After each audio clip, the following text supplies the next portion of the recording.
If you're looking at Kamala and Trump, which is what we're doing here, which is what the decision America will make, neither one of them are anti-Israel, obviously. When it comes to a candidate that either expresses a desire to bring about peace and can achieve it, there really only is one answer. It's Donald Trump. But Trump is running on the most fanatically pro-Israel platform of any major candidate ever. Biden and Harris have supplied more armaments to Israel than any administration ever. Trump denounces them as not doing enough and actually catering to Hamas. What else are we to draw from that? Trump has already said openly that he opposes a ceasefire. What is the method by which we're supposed to evaluate Trump? Either you just disregard everything that he says because it's just meaningless campaign rhetoric, or you discern certain themes that, although Trump's speech is garbled, sometimes contradictory, there are certain themes that emerge. Again, you are...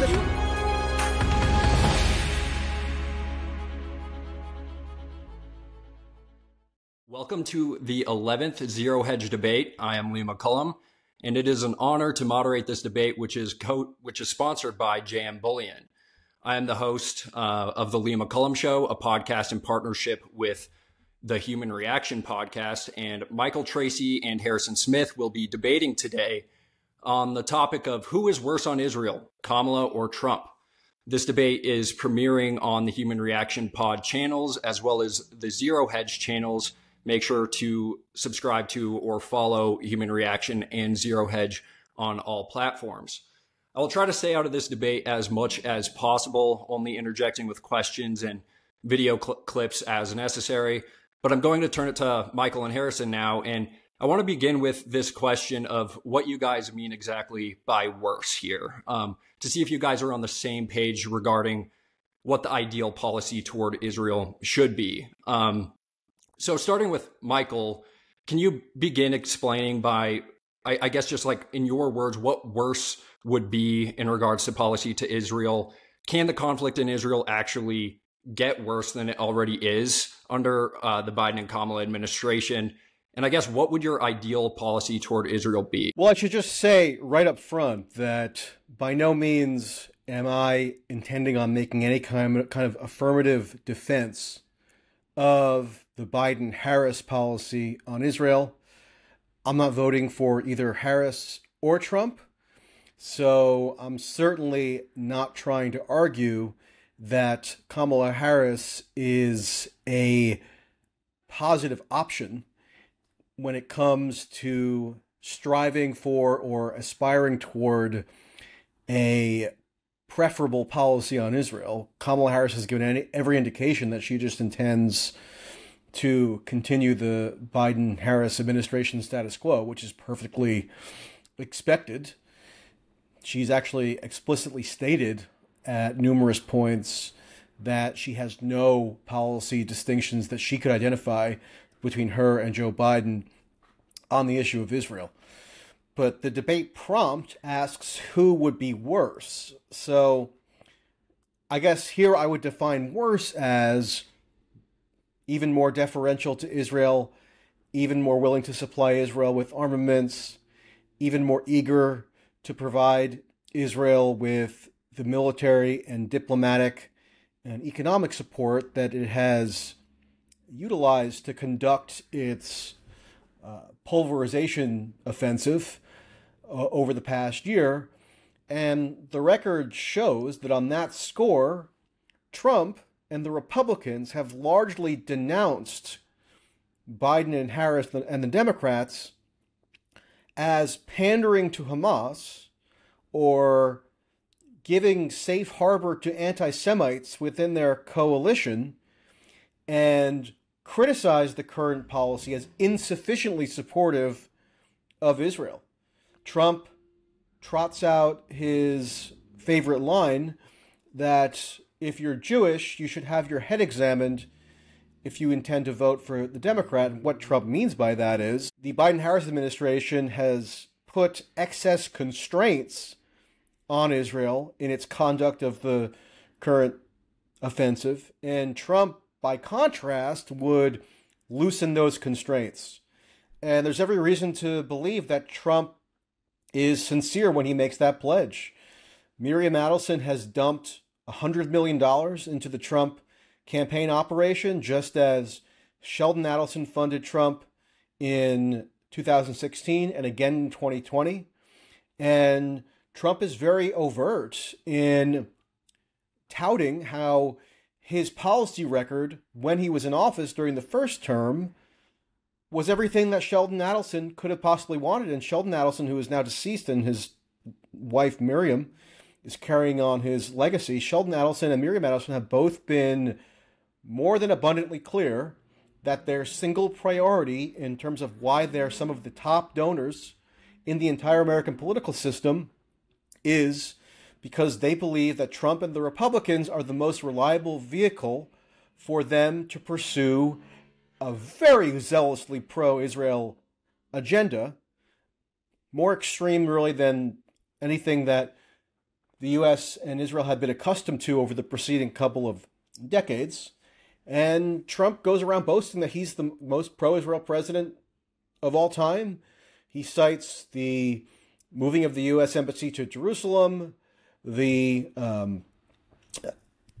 recognition of the Golan Heights as within the sovereign territory of Israel. It's something that he gave Adelson in exchange for their largesse, that Adelson showered on Trump, and on and on and on. The Trump administration was the first U.S. administration to no longer argue or no longer assert that Jewish settlements in the occupied West Bank are illegal. And there are many other policy points along these lines that I'm sure we could go over. So when forecasting outward into what could happen in a second Trump administration, all you can go by is the record of when Trump first wielded power and what he, in his somewhat inchoate manner, promises to do in a second Trump administration. I don't know that there's anybody who's appeared with Trump on more occasions during this campaign than Miriam Adelson. And Miriam Adelson is the tip of the spear in terms of promoting an extremely hardline position on Israel. I grant that it would be difficult to exceed the Biden-Harris administration in terms of unflinching support for Israel.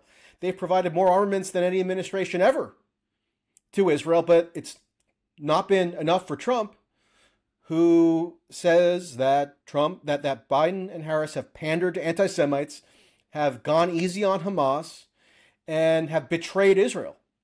So with all that in mind, it's difficult to foresee how Trump would do anything other than what he pledges to do, which is remove the constraints even further.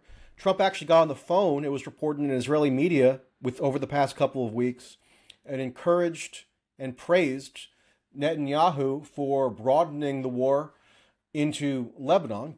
Trump gave him a congratulatory phone call, which I'm sure Netanyahu more than appreciated, because the Israeli government always calibrates its activities, especially on the war front, to U.S. political dynamics. And Trump has been effusive in granting whatever political license he can to Netanyahu and the current Israeli government in their waging of the current offensive.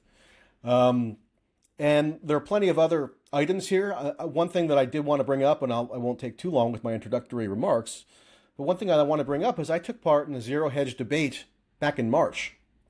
Alex Jones was my debating partner, or one of them, and there was something interesting that he said during that debate. Maybe we could bring up the clip eventually, but I raised the point of who is going to be staffing a second Trump administration. Who are the people that Trump is going to re-empower? Will they include somebody like Jared Kushner, who is also who presided over the Israel-Palestine portfolio for the first Trump administration, brokered the so-called Abraham Accords, which are really just arms deals that Trump pledged to certain Gulf potentates or autocracies in exchange for normalizing relations with Israel. And I asked Alex Jones, is Jared Kushner going to be back? And Alex Jones said that, if that's the case, then he's essentially going to repudiate Trump. Sure enough, at the vice presidential debate earlier this month, I interviewed the co-chairman of the Trump transition, Howard Lutnick, who's the CEO of Cantor Fitzgerald. And Lutnick told me very explicitly and unambiguously that Jared Kushner is intensively assisting him on staffing a potential future second Trump administration. So I'll go along with what RFK Jr. once said before he decided to become a Republican functionary, which is that, to almost directly quote RFK Jr. verbatim, if you think a second Trump administration is going to be any different, you're engaged in wishful thinking. I think that standard still holds. All right, Harrison, I'll let you respond to a lot of that, but first I want you to answer the same question, which is, what do you think the ideal policy toward Israel should be? Do you agree with Michael on this point about withdrawing funds? And what exactly do you mean by worse when you say that Kamala will have a worse policy? I'll say this. If this is a debate about whether Donald Trump is, good for Israel or bad for Israel, or whether Donald Trump has an outsized and, to me, not beneficial loyalty to the state of Israel, you'll not really get an argument from me. It's one of the things that I criticize Trump about, and I think a lot of people criticize Trump about fairly. But this is an election, and the question is, which will be better for Israel, Kamala or Trump? I think the answer is absurdly obvious. Of course, Trump will be better for America in terms of our relationship with Israel. Because that's the other funny thing about this, right? Is it's not, I don't want anything bad for Israel. I'm not motivated by hatred of Israel necessarily.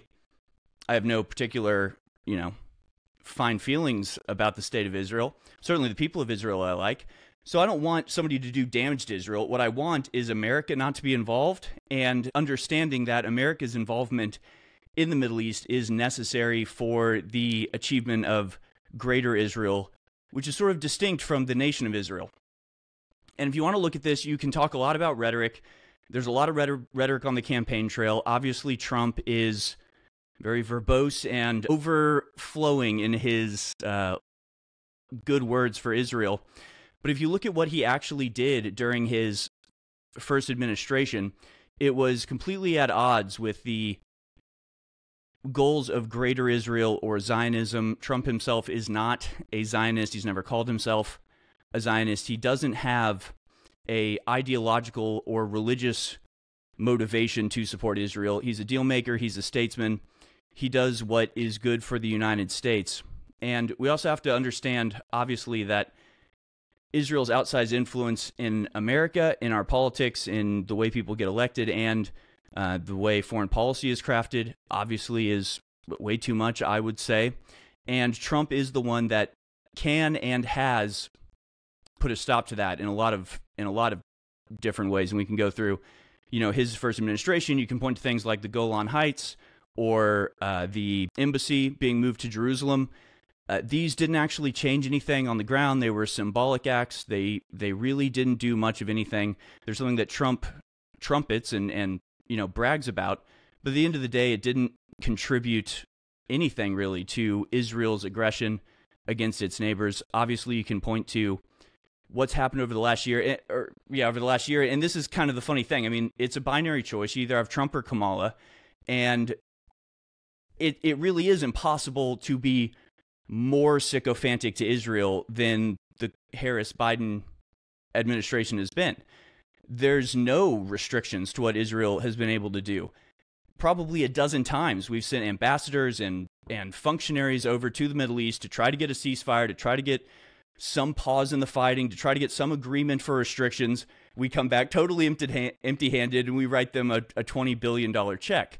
So it's almost impossible for Trump to be more generous to Israel than the current regime. And as you point out, there is not going to be a difference between the Harris and Biden administration. It'll probably be exactly the same people carrying out the foreign policy. And obviously, Kamala Harris doesn't have the chops or ability to restrict their actions whatsoever. Trump has proven he was able to restrict their actions. And this includes things like, and if you point out people who Trump has hinted at, and he's always vague and he's always not exactly certain about these things, but who he's going to pick for his cabinet, who he's going to pick for defense secretary, these sorts of things. It doesn't matter as much because Trump is the guy and Trump is the decision maker. If you remember, Jim Mattis was the Secretary of Defense under Trump, and Trump forced him to resign because Mattis didn't want to remove troops from Syria. And obviously, troops being in Syria and the goal of overthrowing Bashar al-Assad are core to the greater ambitions of Israel, and that includes the Zionists in America, of achieving greater Israel, taking more land. And even on the campaign trail recently, J.D. Vance has explicitly said war with Iran is not something they want, not something they look forward to, not something that they will be trying to do at all. Trump just got endorsed by the Muslim and Arab League of Minnesota, I believe, or Michigan. I can't remember. I guess Michigan, who, of course, said they had hours-long talk with him about the situation in the Middle East, and they believe that he is the best option for peace in the region.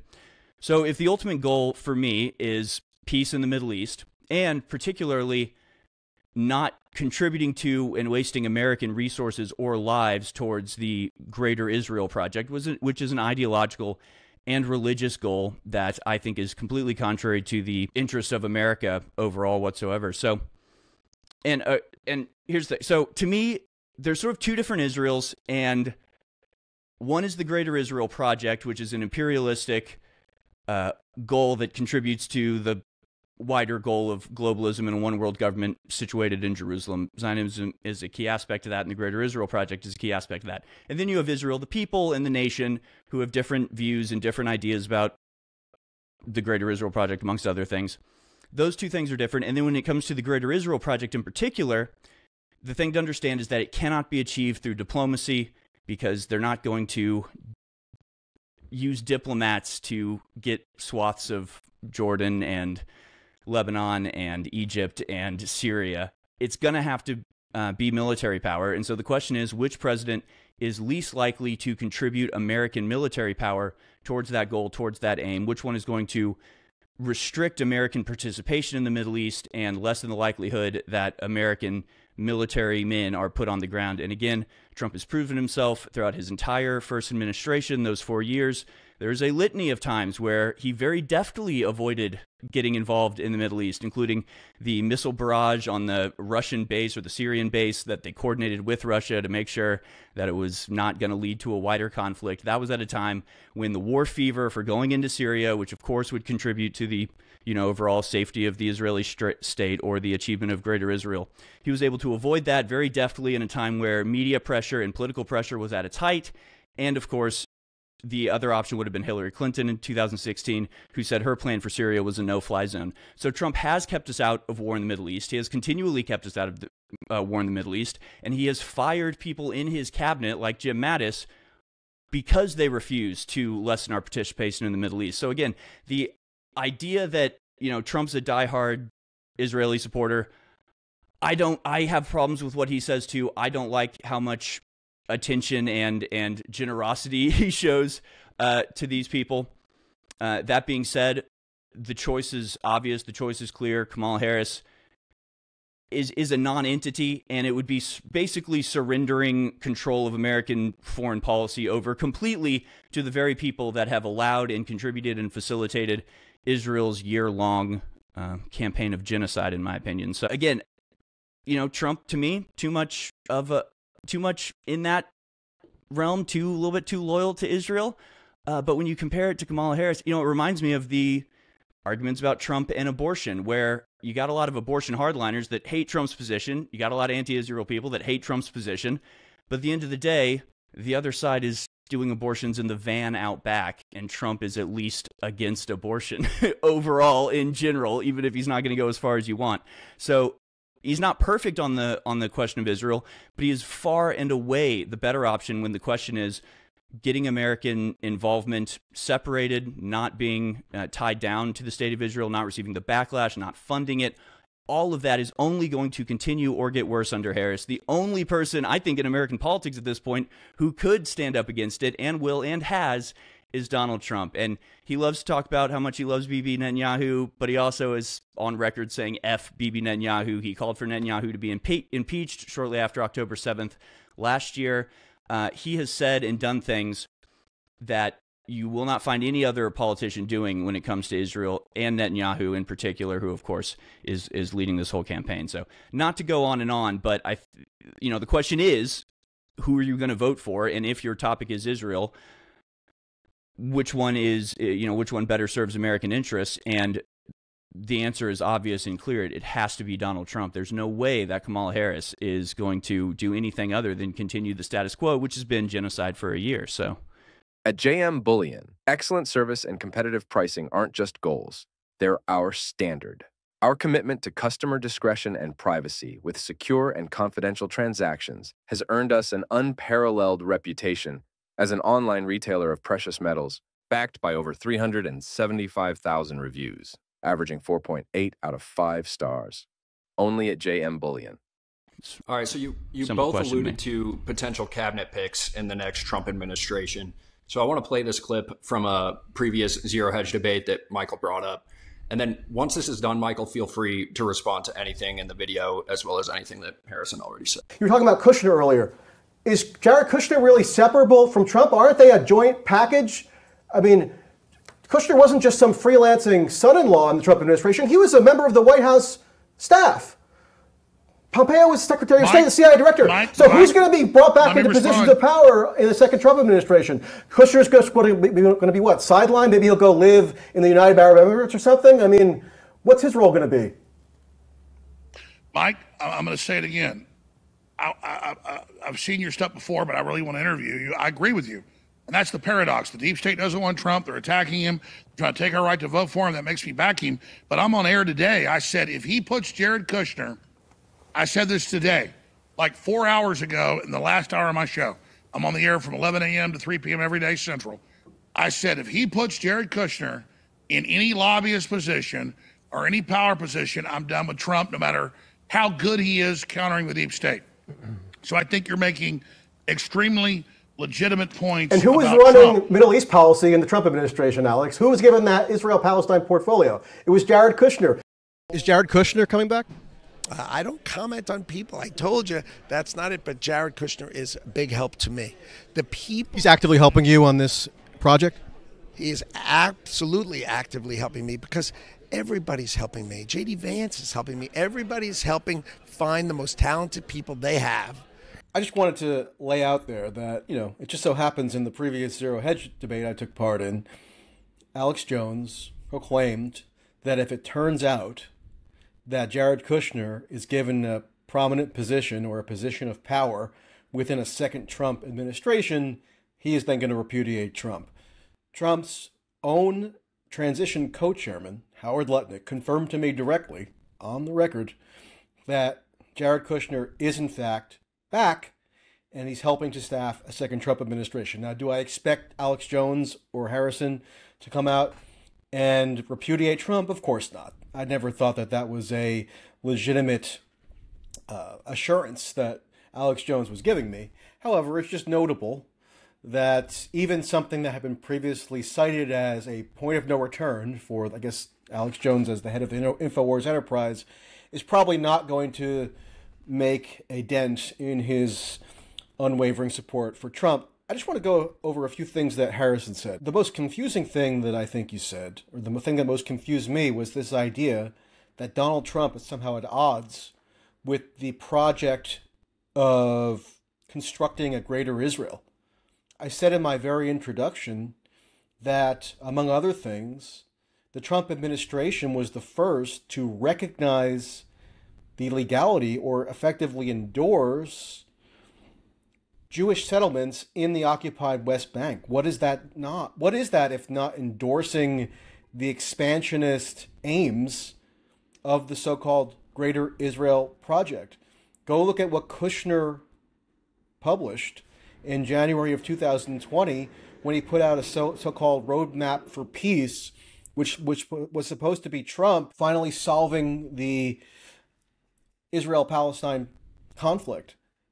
It specifically allows for, pull it up yourself, it specifically calls for Israeli annexation of huge swaths of occupied Palestinian territory.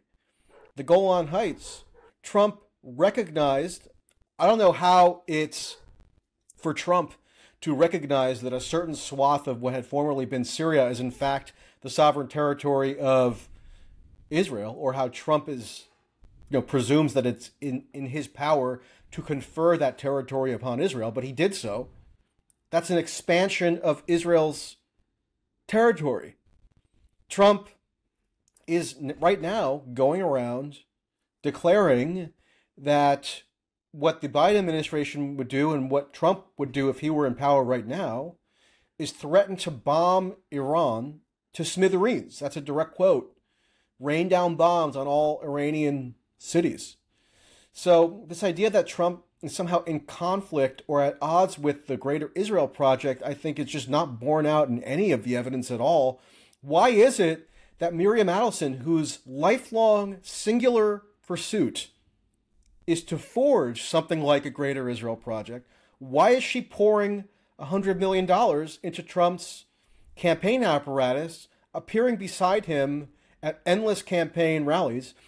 Why is Paul Singer, another hedge fund billionaire who's currently funding Trump after having previously opposed Trump in 2016, at least in the primaries, why is he now dumping millions of dollars into the Trump operation? Because he feels that Trump is going to impose additional restrictions on Israel, that he's going to clamp down on the U.S.-Israel relationship, that he's going to disentangle the U.S. with Israel. I mean, this is just total hogwash. It's not based on any evidence that I could see from the actual record of the Trump administration or how he's constructed his current campaign operation.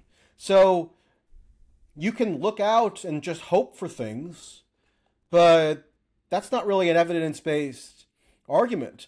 Now, you say that Trump is not a Zionist. I don't know that he could articulate what Zionism is, and it is true that Biden has repeatedly declared himself to be an ideological Zionist, and so that could be a distinction. But Trump has actually done something fairly unusual, even in contrast with the George W. Bush, for example, the previous Republican president before Trump, is that Trump has surrounded himself regularly with some of the most hardline messianic elements within Israel.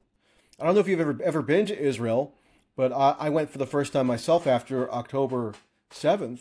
And sure enough, if you go around Jerusalem, talk to any hyper-religious Jew, the type that wants to rebuild the Third Temple by destroying the Al-Aqsa Mosque, they're the biggest fans of Trump you could imagine.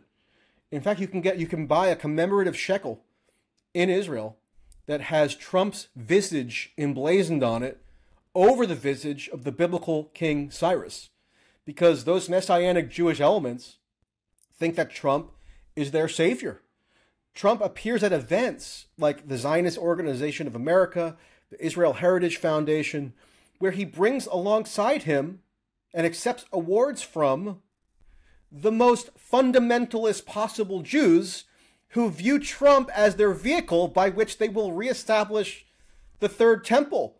So if you're telling me that Trump is in contravention of these messianic, religious, expansionist goals, then somehow you are the prophet of truth on this subject, and all of Trump's most ardent supporters who look at his record, look at his future promises, and look at his coalition, somehow they're all just delusional? Then why are they spending so much money on him? It doesn't really make much sense. So you'll have to explain to me where I've gone wrong on this. Yeah, well, they're spending money on him because they think he's going to win and they want influence with him. Whether that influence translates into, tangible achievements of their goals, I think... It's already done it. Adelson, how is it already done it? The reason why Miriam Adelson has said that she's spending even more money than she had in 2020 and 2016 is because her investment in Trump already paid dividends. Trump himself boasts, don't take my word for it, go look at what Trump himself has said. Trump himself has said that he effectively outsourced Israel policy to his benefactors, the Adelsons, whose, again, paramount goal in life is to forge something like a Greater Israel Project that you outlined. Trump said in a speech about a month ago that he, quote, gave the Golan Heights to Sheldon Adelson, one of his top donors. So it's not like the Adelsons or any of these other hardcore pro-Israel donors who are funding Trump to the tune of hundreds of millions of dollars. It's not like they have to guess. They're saying, look, Trump delivered for us. Okay. When he was in power, so we're expecting him to deliver even further. I got you. Again, Golan Heights and the moving of the embassy, what did it actually change on the ground? absolutely nothing. There was no change. This wasn't accruing more, land for Israel. It was land that, for all intents and purposes, was Israeli land for decades and decades, only to be diplomatically and technically transferred over to them under Trump. Again, it cost Trump nothing. It gave him a big boost with Jewish people in America as well. And remember, and what you're pointing out are big issues. Again, they're not things that I like about Trump, or even, they're not a reason I'm voting for Trump, but they don't actually mean anything in terms of the bipartisan divide. These are things you're pointing out as problems with American politics in general. The Biden administration didn't reverse his decision on the Golan Heights. They could have. They didn't move the embassy back to Tel Aviv. They could have. Right. So this is not an argument for Kamala Harris over Donald Trump. It's just sniping at Trump for supporting his donors and the people in America, the Jewish people who want these things to happen and have wanted these things to happen forever. He is obviously not messianic, and he said that in particular. He said that explicitly. He was on a podcast and he said, people tell me there's going to be this big war. It's going to be Armageddon, the final war in the Middle East, and we're not going to let that happen. You don't say you're going to prevent the war that brings about the Messiah if you believe the Messiah is going to come, and that's a good thing. So he's explicitly disavowed, even if he didn't know he was doing it, he has explicitly disavowed the war to bring about the Messiah. That would obviously be necessary. Again, when it comes to Greater Israel, and I'm not sure what's confusing about this, Greater Israel cannot be achieved through diplomacy. It has to be achieved through force of arms, because it has to do with expelling people or taking over land by conquest. Israel does not have the manpower, the manufacturing, the weapons, anything to achieve that. It can only be achieved by American participation on the ground, which America has been involved in the ground since Gaza got started. We are involved as we can possibly be without being active participants for the last entire year throughout Trump's entire administration, with the chemical attacks in Syria, blamed on Bashar al-Assad, totally fake. Trump very deftly maneuvered his way out of that when the entire media was singing his praises because they thought that he was launching another war in the Middle East. Every time he is given a chance, he brings up what a terrible idea the Iraq war is, and now he'll never make that mistake, and he takes pride in the fact that he wound that down, that he defeated ISIS, who of course were the rebels that are, deep state, CIA, Greater Israel friendly spy state had used to try to get rid of Bashar al-Assad, because again, getting rid of Bashar al-Assad is a key component in the drive for Greater Israel. Trump put forward a proposal to actually have a two-state solution, not something that somebody dedicated to Zionism or the Greater Israel Project would do. He has called Abbas like a father figure, which again, if you take Zionism and the Greater Israel Project at his word, it's not something somebody that believes in those things would say, because you're not supposed to think that these people are like father figures and, great men. In fact, he said he was surprised because he thought the whole time that the Palestinians were the roadblock to peace, but he realized the Palestinians want peace more than Netanyahu. Again, show me a hardcore Zionist Greater Israel type person that would sit there and tell you it's Israel and Benjamin Netanyahu that are the barrier to peace in the region, and peace is his ultimate goal. Again, J.D. Vance said explicitly, we do not want war in Iran. And you can point to Trump's, again, very verbose, very braggadocious things he says, but then you can, if you just get him to answer the question, there's no way he's down with what is necessary to achieve Greater Israel, what is necessary to achieve the physical conquest of land outside what is already considered Israel, which is American boots on the ground as a necessary, component of that. When he was on Patrick Bet-David's podcast, Patrick Bet-David put to him and was pressuring him for regime change in Iran. Trump said no. He said, no, that's not something we're interested in. That's not something we're going to pursue. If you look at anything that the pro-Israeli lobby in America has talked about for the last God knows how long, it's war in Iran, regime change in Iran. They have the wine Gallardo of Iran right now ready to go. The deep state has him prepared. He's kissing the wall in Jerusalem. So again, the idea, you can criticize Trump on how much he kisses the boots of his Jewish donors. I'm with you on that. I don't think they have the best interests of America in mind. It's not a problem that's exclusive to Trump. It's a problem that is ubiquitous in the American political landscape, and Trump is the only one so far that's proven that he is not willing to subsume his own desires in the desires of the Zionists that are around him, or the deep staters, or the people that are ideologically dedicated to war in the Middle East, like Jim Mattis, who we forced to resign because Jim Mattis didn't want to pull out of Syria. Which, again, if you are a diehard Zionist, if you're a diehard, person dedicated whose entire life has been spent on the object of Greater Israel, you don't remove American troops from Syria. That's why Mattis resigned, because Mattis is in the milieu of the Greater Israel Project, the globalist scheme to do all of that, to take over the Middle East, to use the Middle East as it's just a war field until Israel can take it all over. Again, you brought up Kushner and the administration that he's putting together. I mean, Kushner has not been involved publicly. They have not. He or Ivanka weren't even at the DNC or the RNC. I mean, they're obviously not. Yes, they were. They were at the Republican convention. I saw them with my own eyes. But they never went on the stage. They aren't a big. Yes, they did go on the stage. No, you got to check your facts. Did they give a speech? Did they talk about? I mean, I watched the whole thing, and they didn't give a speech, but they did come on the stage and celebrated after Trump gave his speech. Okay, so they were on stage. Right, they're family members. Obviously, his entire family. You said they didn't is there. go on stage. They did go on stage. So right. Which is it? Well, compare that to 2016 when he was when Ivanka was the one who introduced him and was there in every single campaign event. Obviously, okay. Kushner, I mean, I have the chairman of the transition operation confirming me on the record. We played you the clip saying that although Jared Kushner is a bit more circumspect this time around with his public pronouncements, he is actively and intensively assisting in staffing the personnel of the next Trump administration. How much more clear-cut can you get? Well, you mentioned that Trump offered a Palestinian state. You mentioned that Trump offered a Palestinian state. That was the Kushner so-called roadmap for peace. Please pull up the diagram that was included in that so-called offer of a Palestinian state that froze out the Palestinians entirely. They angrily rejected the proposals because whatever nice words Trump might have sporadically said about Abbas, the whole policy strategy was to freeze out the Palestinians, present them with an so-called offer of a state that looked like Swiss cheese, would not actually give them any degree of sovereignty, that was totally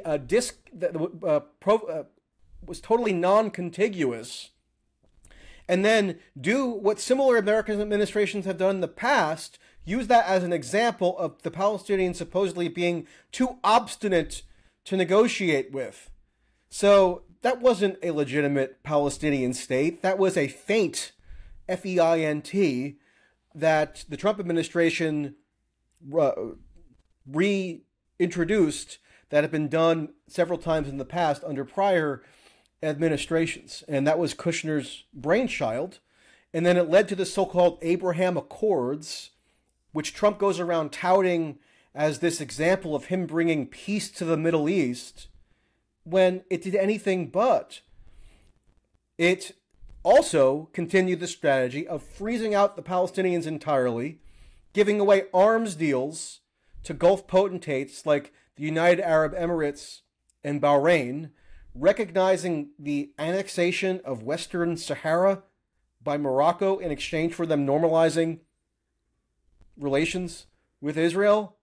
None of this disentangles the U.S. from the Middle East at all. Again, are you telling me that Trump's donors and his operatives and everybody who's surrounding him and comprising his campaign operation now and transition team, they're all expecting, contrary to all available evidence, that what Trump is going to do is disentangle the U.S. from the Middle East? It's literally what he did last time. It's what he did not at all. He was the first. Did he not? He didn't withdraw troops from Syria. He presided over the.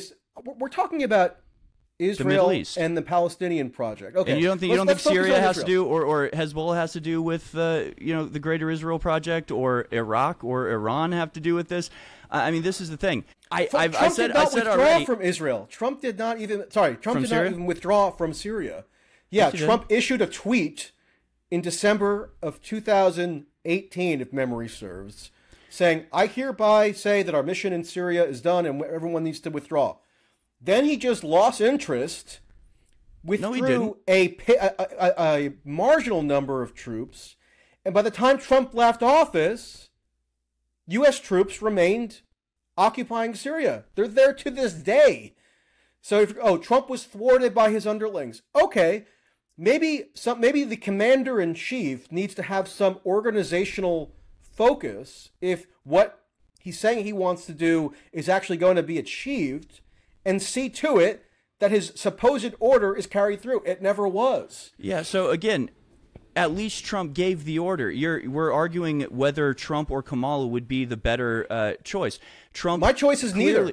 Your choice is Trump, so I'm arguing against your choice. Well, yeah, my choice is Trump, and that is the choice. I mean, one of them is going to be president. The question is, if your if your one issue voter issue is Israel, who should you vote for? That's the question, and Kamala or Trump are the choices. So you can absolve yourself from that, but it doesn't change the fact that that is the question, and people do have to make that choice. So when the choice is Kamala Harris, don't have to make that choice. I mean, what partisans of one or the other party always do, like you're doing right now, is saying it's a binary choice. But it is a binary literally choice. Not. I mean, nobody is forced with a gun to their head to go into the ballot booth and check either Republican or Democrat. But one of them is going to be president. You can choose not to vote. You can abstain. You can do all kinds of other things. You're not required, thankfully, in our free society, I'm not talking to choose between one of the partisan choices. You are not. You're saying everybody's somehow mandated to choose between. You are not required to choose. You, as an individual, can abstain from this. One of them is going to be president, right? Ostensibly, barring some unforeseen circumstance, that is the choice that's happening. Not that you don't have to make the choice. You can absolve yourself or abstain. But that is going to happen, and the country does have to make that choice, right? So this is the decision that we're trying to make, and just, saying they're both bad doesn't actually, help the situation, especially... Well, it might be accurate. I mean, maybe it doesn't help your desire to elect Trump, but it's an accurate recitation of Trump's record on Israel, rather than having this magical fairy tale version that apparently you've convinced yourself of that has just no relation to the facts. Trump, did you know this? Trump presided over the establishment of the first permanent U.S. military base in Israel. That happened in 2017. He disentangled the U.S. from Israel. From the Middle East, he did. Well, he did not. Are we more entangled now, do you think, than we were under Trump? Like, this is the thing. Yeah, Trump didn't do things exactly right. He clearly wanted to get out of Syria. He wanted to stop the endless war against ISIS, supposedly, while we're simultaneously funding the rebels that happen to spring up right where, ISIS camps are. He put it into that, which was obviously contributing to Israel. I mean, ISIS fighters were being taken to Israel for health care and then, put back out on the front line. So, I mean, I'm sure you're well aware of all that. So was he disrupting their plans? Yes. Was he prevented from disrupting them more? Yes. Even after the election in 2020, he was issuing orders to get out of Syria and get out of Afghanistan. Afghanistan, obviously not as close, but still, part of the Middle East. And this is what he was running on, and it's what he's still running on. Yes, he pays lip service to the Jewish community. Yes, he pays lip service to Israel and calls them great things.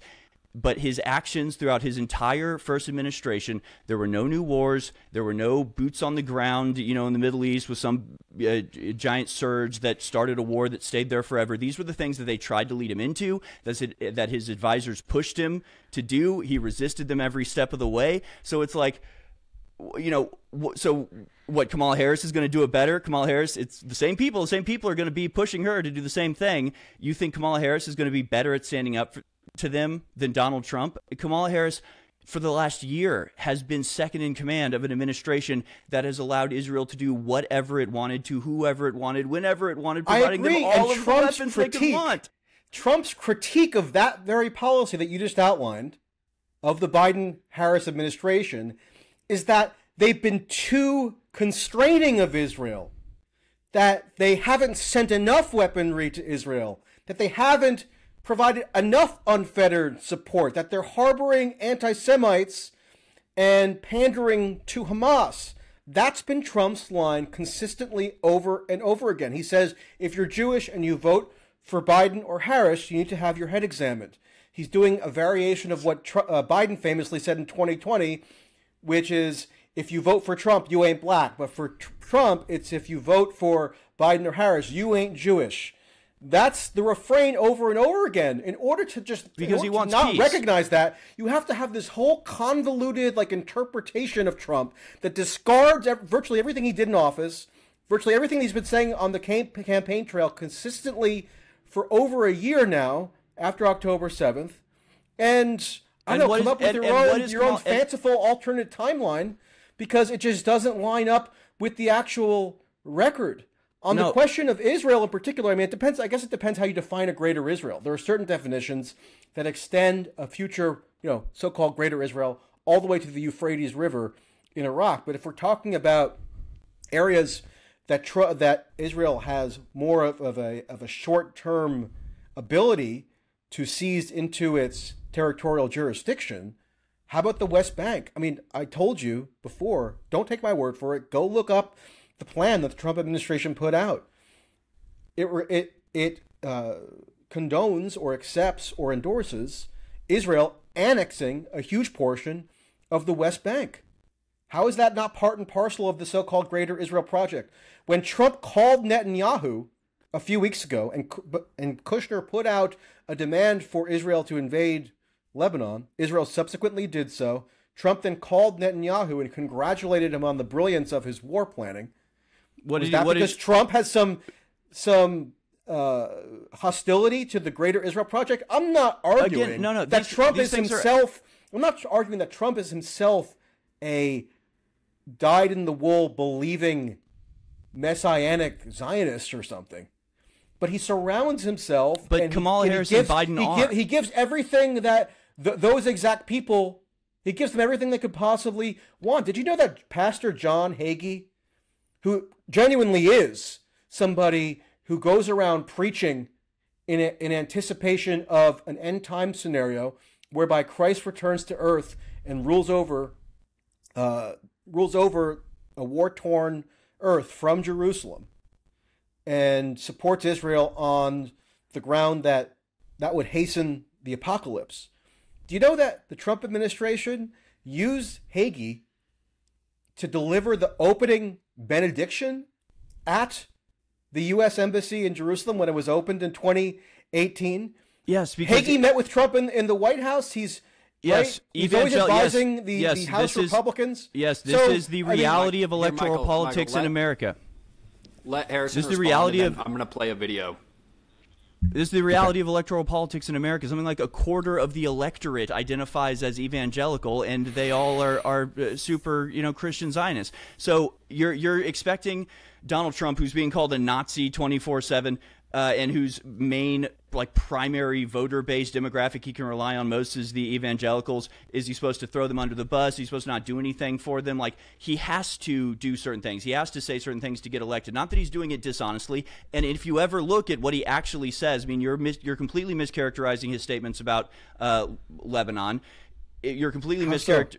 Well, because he didn't give them a call to say congratulations on the attack. The report that was reported in Israeli media. Report is that Benjamin Netanyahu called him and he was like, "Yeah, it was very impressive." I mean, this is the thing. What happened when Sinwar was killed? What was the two responses from the two campaigns? Donald Trump's was, and I have the quote here, quote, "That's sometimes what happens." That's what he said about Sinwar. Kamala Harris gave an entire speech where she's taking credit for killing Sinwar and saying, now that Sinwar is dead, we can now, move even faster and get this done even quicker. So again, criticize Donald Trump all you want. We have two choices. You've got Kamala Harris and Donald Trump. Kamala Harris gives speeches where she celebrates these things, where she takes credit for killing the leader of Hamas, where she, says now is the time that we can get this done. She is a dyed-in-the-wool Zionist. She and Biden are true believers in this, and they have to, because of electoral, reality in America, moderate their message on the campaign trail, have to pretend to, give some credence to the pro-Palestine people in their party. But it's obviously hollow. She hardly even does that. If you ever hear questions that she's asked about, the plight of the Palestinians, she always reverts back to the talking points about, what a great ally Israel is. So again, the question is Trump or Kamala going to be better at bringing about peace in the Middle East? And clearly Trump has the sway. He has the gonads. He has the ability to actually stop the bloodshed, which is what he says he wants to do. And he always says he wants peace. He doesn't say, I want to give them more weapons so they can kill more Palestinians. He says it needs to end, and it needs to end quickly. It's what he always Everybody says. He that always says they, it needs to end, and it needs to end quickly. Everybody says that they quote-unquote want peace. That means nothing unless accompanied by concrete by 4 years of no prescriptions. New wars. Trump actually is somewhat unusual in the West because the Biden-Harris administration, who again, I'm not defending. I'm not voting for Harris. I think that if you do vote Harris from a so-called pro-Palestinian perspective, you do need to have your head examined. Okay, so that same right. goes for Trump. Trump is right when he says you must be crazy if you're a Jew and you're voting for Harris. You agree with Trump? No, you must be crazy if you want to advance a pro-Palestinian agenda and vote for Harris. Trump actually is trying to denounce the Democrats for being excessively deferential or in hop to the Palestinians or Hamas. That's what Trump says over and over again. You're making it sound like I'm inventing this out of thin air. No, this is what Trump says. Before we keep going, let me just say. Yep, go ahead. Just finish this, and then I'm going to play this video. Trump mocks Kamala and Biden for having no pull, for having no ability to have any sway with the Israelis.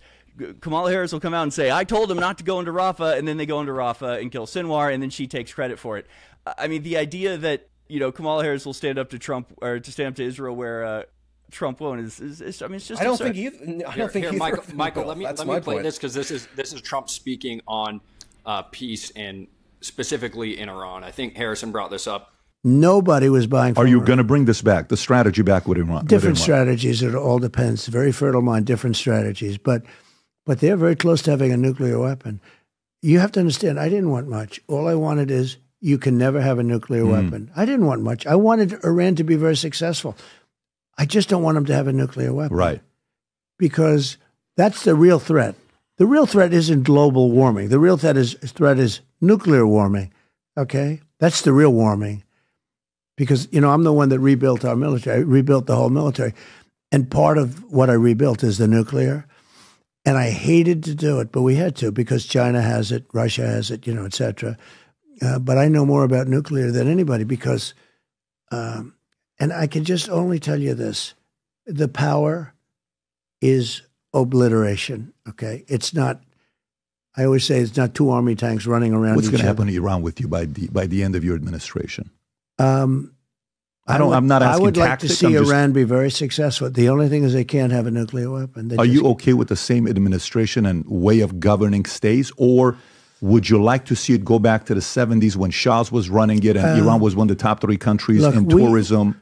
We can't get totally involved in all. We can't run ourselves. Let's face it. Sure. Patrick, we can't run ourselves. You put sanctions, they don't have, the people are going to turn and flip on them. It's not going to be I think if you would have When I handed it over, I told them, right now, make a deal with Iran, they'll do anything. They wanted to make a deal with me. Had that election not been rigged and stolen, I will tell you right now, we would have no problems anywhere in the world. All right, so elsewhere he has said that he would make a deal with Iran. He said we have to make a deal because the consequences are impossible. We have to make a deal. So, Michael, I'm just wondering about this argument that Harrison's making, that there does appear to be this posture from Trump, which is peace-oriented. Whether he has, the expertise around him that will actually lead to peace is another question. But do you think that Trump would tolerate the type of bloodshed that we're seeing in Palestine? Do you think that he would tolerate, going to war with Iran? Well, Trump has said all along on the occasions when you can discern some kind of policy statement when it comes to the Gaza war, that his only issue with Israel's conduct of that war is that the pulverization campaign hasn't been quick enough. And he bemoans that unfortunate images of the death and destruction have been able to circulate and become a PR problem for Israel and perhaps by extension the United States. He's never actually criticized the offensive on principle. In fact, he calls for it to intensify. I mean, I can give you all the quotes if you really want to hear them. As far as Iran, Trump occasionally made similar statements when he was in power. He said, look, I'll meet with maybe the Ayatollah or with the Iranian president. And, what did Trump actually do when he was in power? I'm kind of a stickler for what politicians actually do when they wield the power that they're seeking. Thankfully, we have 4 years worth of data that sheds light on what Trump does when he acquires power. He radically escalated the sanctions regime against Iran. Exactly. Sanctions are used as a cudgel that isn't war. They're a tool of war by other means. They're economic, but it's not warfare. War. Right. That's what and Trump does. The ultimate end Trump result of crippling sanctions is not to war. Destabilize and impoverish the government to which the sanctions have been imposed. And look, this is the point. Trump wants to use diplomacy, and he wants to use economics. He does not want to use war. And as we said, with the goals of Israel, sanctions are a tool or a form of warfare. No, they're not. They're an alternative. They're an alternative to actual confrontation. I see. Obviously. What do you mean?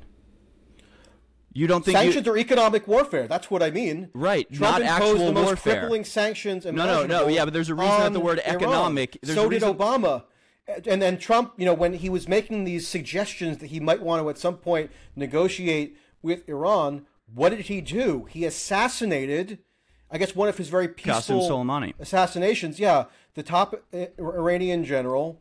Tulsi Gabbard, who I was following very closely at the time, denounced Trump stridently for this. As did I. Said that Trump had initiated a state of war with Iran and had manufactured a false pretense to engage in this unprecedented state-to-state warfare with Iran that then provoked retaliatory strikes on U.S. military assets. Right, and do you remember throughout the region? And do you remember what Trump said about Israel right after that attack? That Israel was supposed to be a partner in that, and they pulled out the day of, and he said "F Bibi Netanyahu" after that.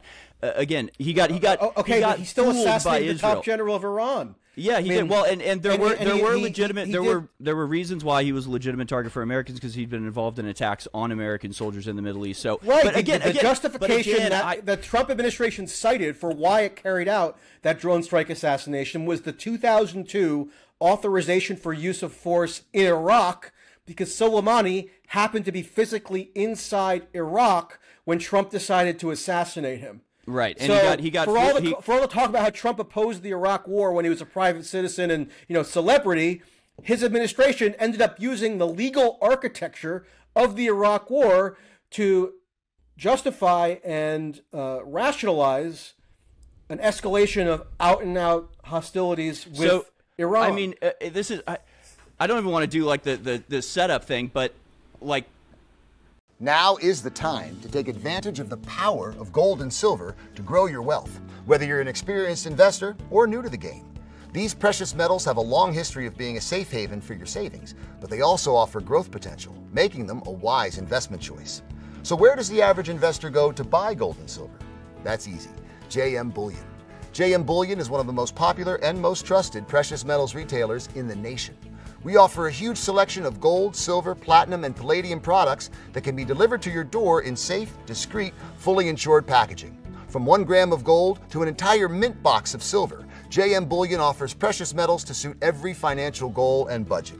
No matter your budget, now is the time to start investing in precious metals and start protecting yourself and your savings against these volatile markets.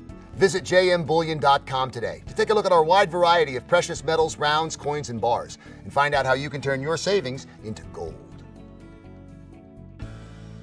He had the opportunity to attack Iran, right? His entire military drew up plans for and tried to get him to agree to attack Iran. And it's funny because it came up in the investigation of the classified documents scandal of Trump, where he is on tape saying these sick people like Milley drew up this plan to bomb Iran and tried to get me to do it. Here it is right here. I shouldn't be showing you this, but here it is. And again, this is Trump being stupid and kind of flippant on classified material, but it proves that already during his administration, they drew up plans and tried to get him to sign off on starting war with Iran, and he didn't. So to suggest that he is this time, we literally have a track record of him refusing to get involved in Iran, refusing to get involved in Syria, withdrawing troops from Syria, withdrawing troops from Iraq, trying to withdraw even after the 2020 election.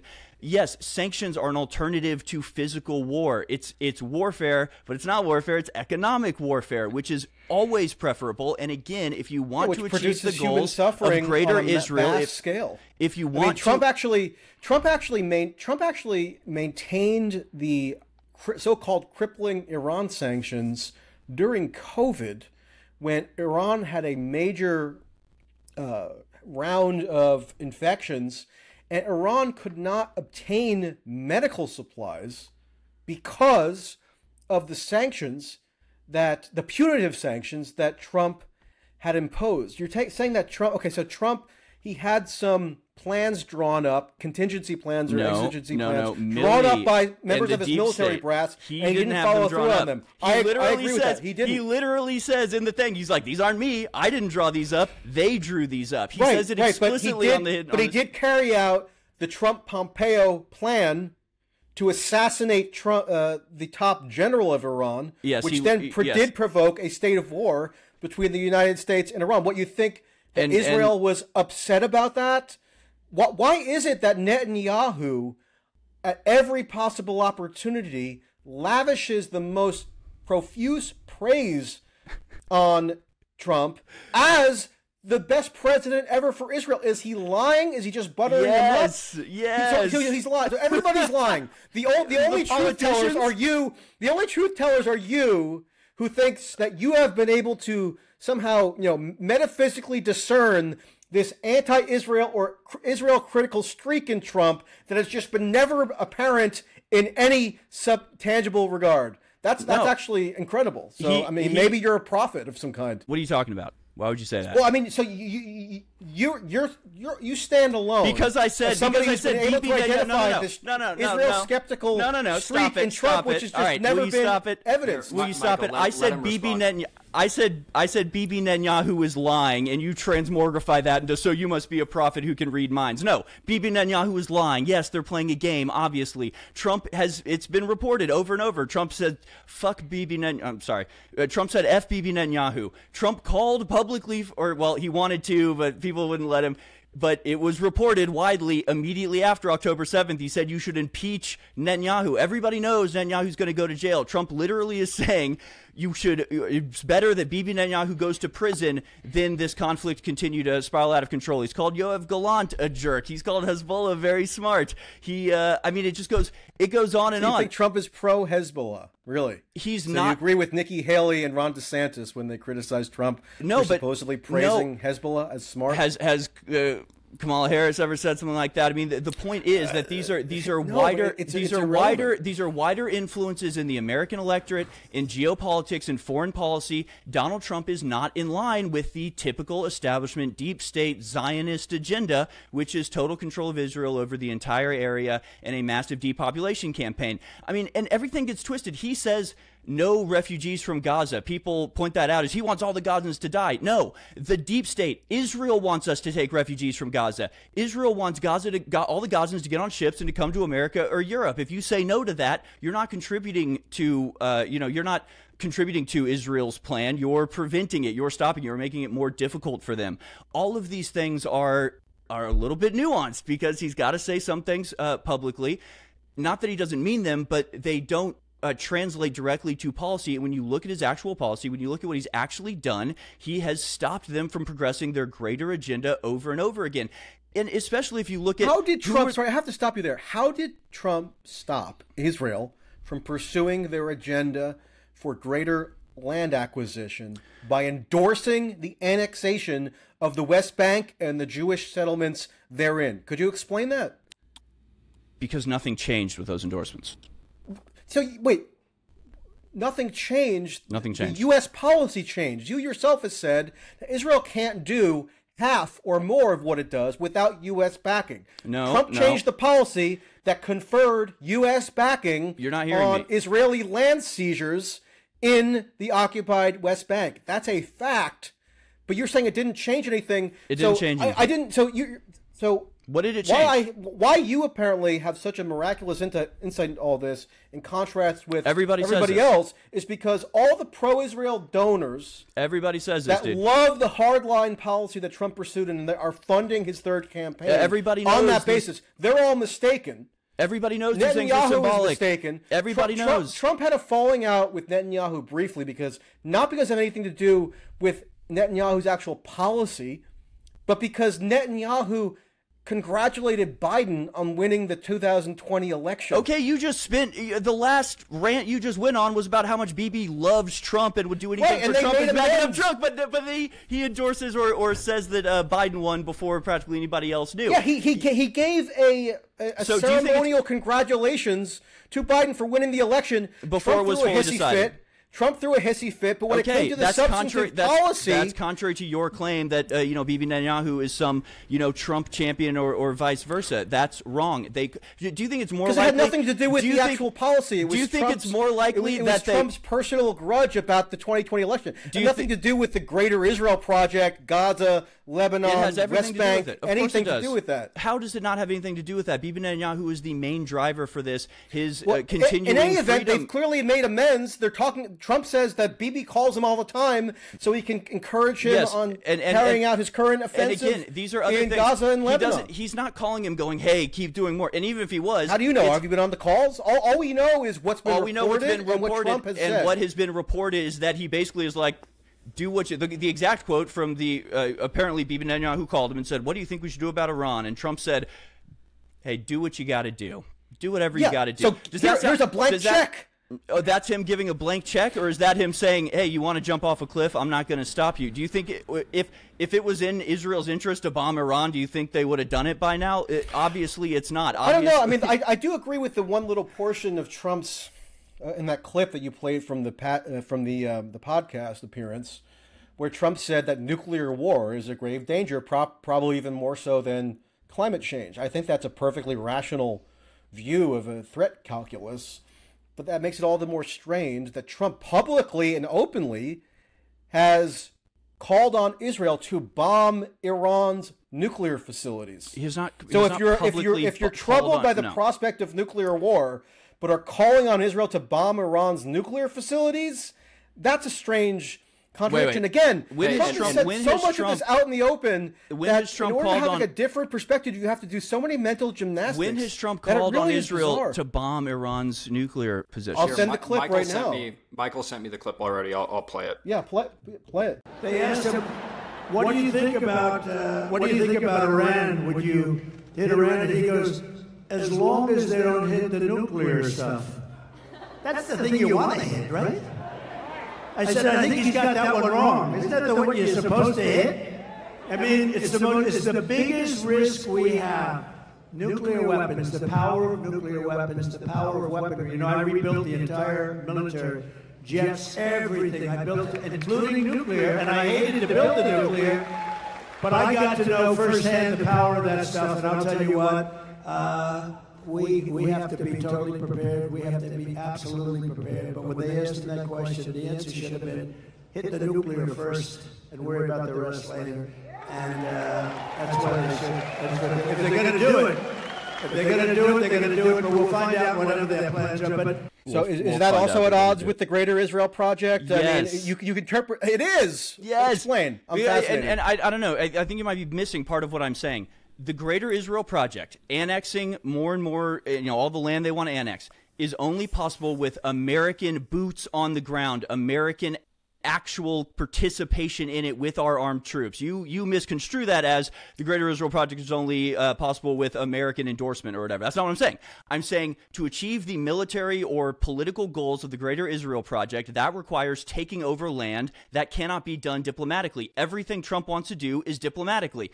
If he wants to let Israel do what they want to do, he's not saying we're getting involved. He's not saying I'm going to participate. He didn't build a dock, to do a raid to kill 200 Gazans to save 2 hostages.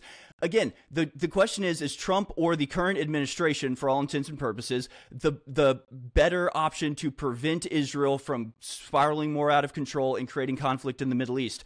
Obviously, Trump is the right answer. 4 years of his administration compared to 1 year, the last year of the Biden administration, are more than enough proof that you need. Not only is Biden not willing or able, not only is Harris not desirous of ending the war, they're not capable of it even if they were. Donald Trump is both capable of stopping, Israeli influence or overcoming it or simply standing up against it, and he has shown himself willing and able to lessen the boots on the ground, to diminish the military participation in the Middle East, all of which contributes directly to the Greater Israel Project, of which the Gaza war is but a part, right? So, again, I don't like Trump's adherence to Israel. I don't like Trump talking to Bibi Netanyahu at all, frankly, for that matter. But do you think it's more likely that he's pretending to like Bibi Netanyahu when he actually kind of thinks he's a jackass, or that he actually, is pretending to hate him in all of these, statements? Obviously, the truth is they put on smiles, they glad hand, they shake each other's hands. But at the end of the day, he recognizes Bibi Netanyahu is not exactly his best friend. He's betrayed him multiple times before, and he's not about to, surrender America to this ideological supremacy movement that he is not a part of.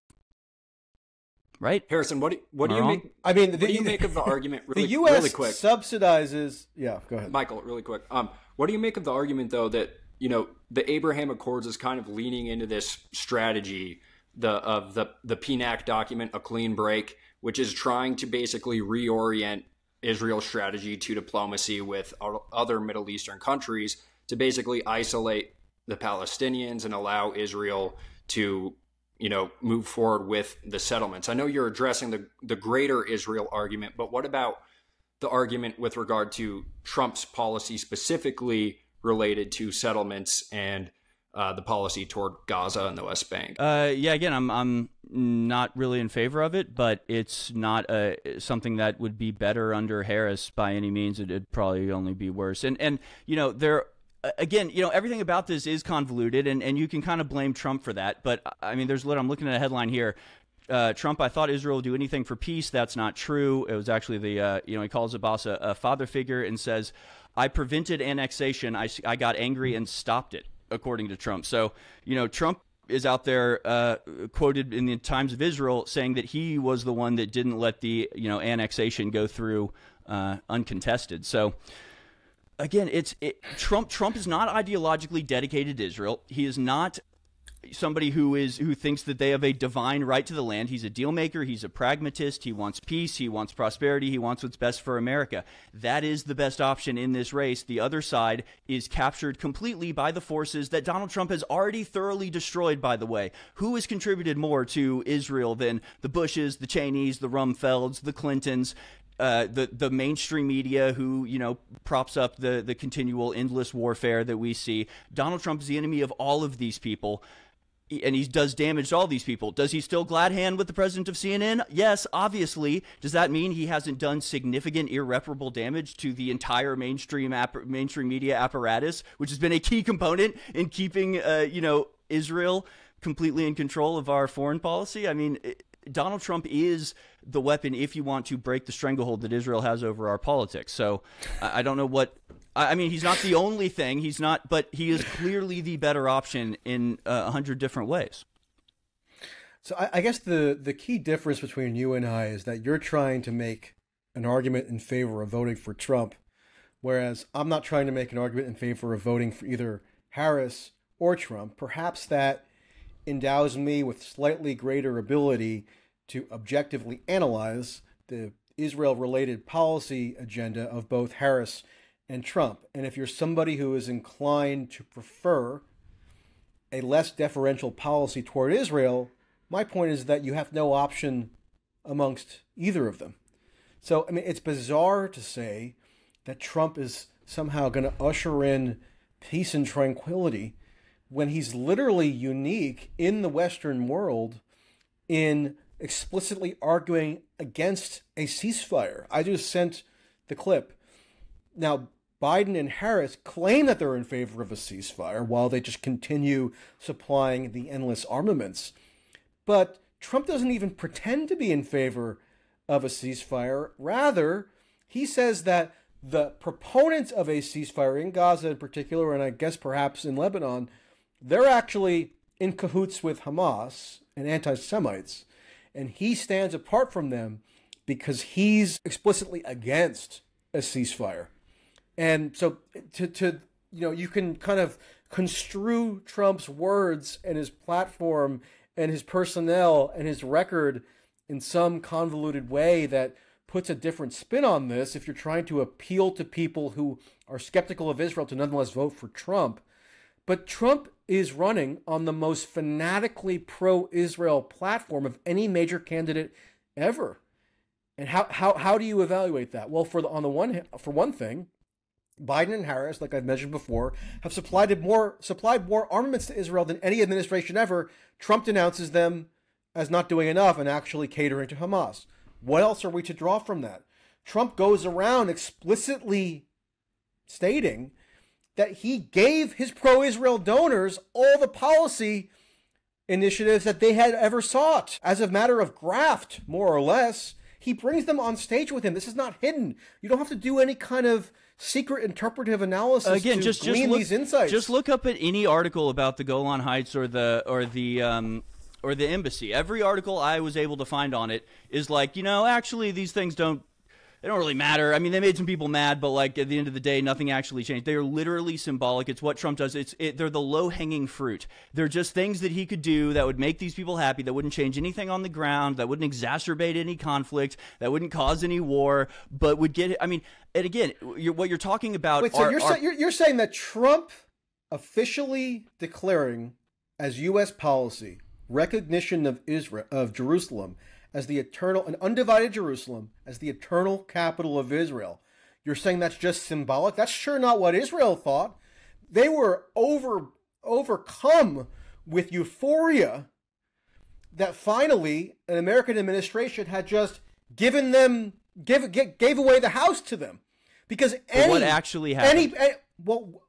If you're talking about coming up with a settlement to the Israeli-Palestinian conflict... No, the embassy moved from one place to another. That's East Jerusalem is always a huge factor in whatever those negotiations might consist of. Trump took that off the table. He said that Israel is eternally in control of an undivided Jerusalem. So it was more than just a symbolic thing. If it was just symbolic, there's no way that every ardent pro-Israel hawk in the United States and Israel would have been so overjoyed if they thought it was just like a pointless symbolic statement. No, it was an explicit statement of U.S. policy that, yes, Biden has continued. He could have reversed it, presumably. He chose not to. He chose to maintain the hardline pro-Israel policy that Trump introduced. And that's just one of many. Again, I just want to remind you guys really quick, this debate is kind of becoming a little bit more about Trump specifically, but the question is Trump better than Kamala or is Kamala better than Trump? And I think to Harrison's point, he is trying to say that, if it is between these two outcomes, Trump is the better candidate. So I guess, Michael, can you kind of reiterate how you think that Trump is actually worse than Kamala? I think they're both bad. That's my argument, right? So you could argue that Trump is quote unquote worse in the sense that I've outlined before. Trump looks at what the Biden-Harris administration has done, which has provided unprecedented supply of uninterrupted armaments to Israel for use in its various war campaigns, and said that this is actually evidence of Biden and Harris kowtowing to anti-Semites. So Trump's argument and the Republicans' argument, by and large, is that the Biden-Harris administration has been insufficiently supportive of Israel.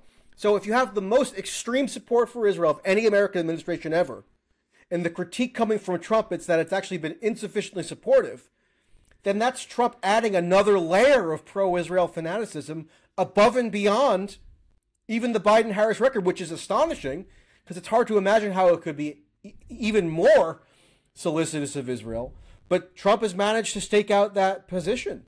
And he adds onto it all this additional anti-Semitism hysteria, where, he was supporting the really abridgment of the First Amendment by saying that the U.S. should use coercive state power to crack down on pro-Palestine protesters.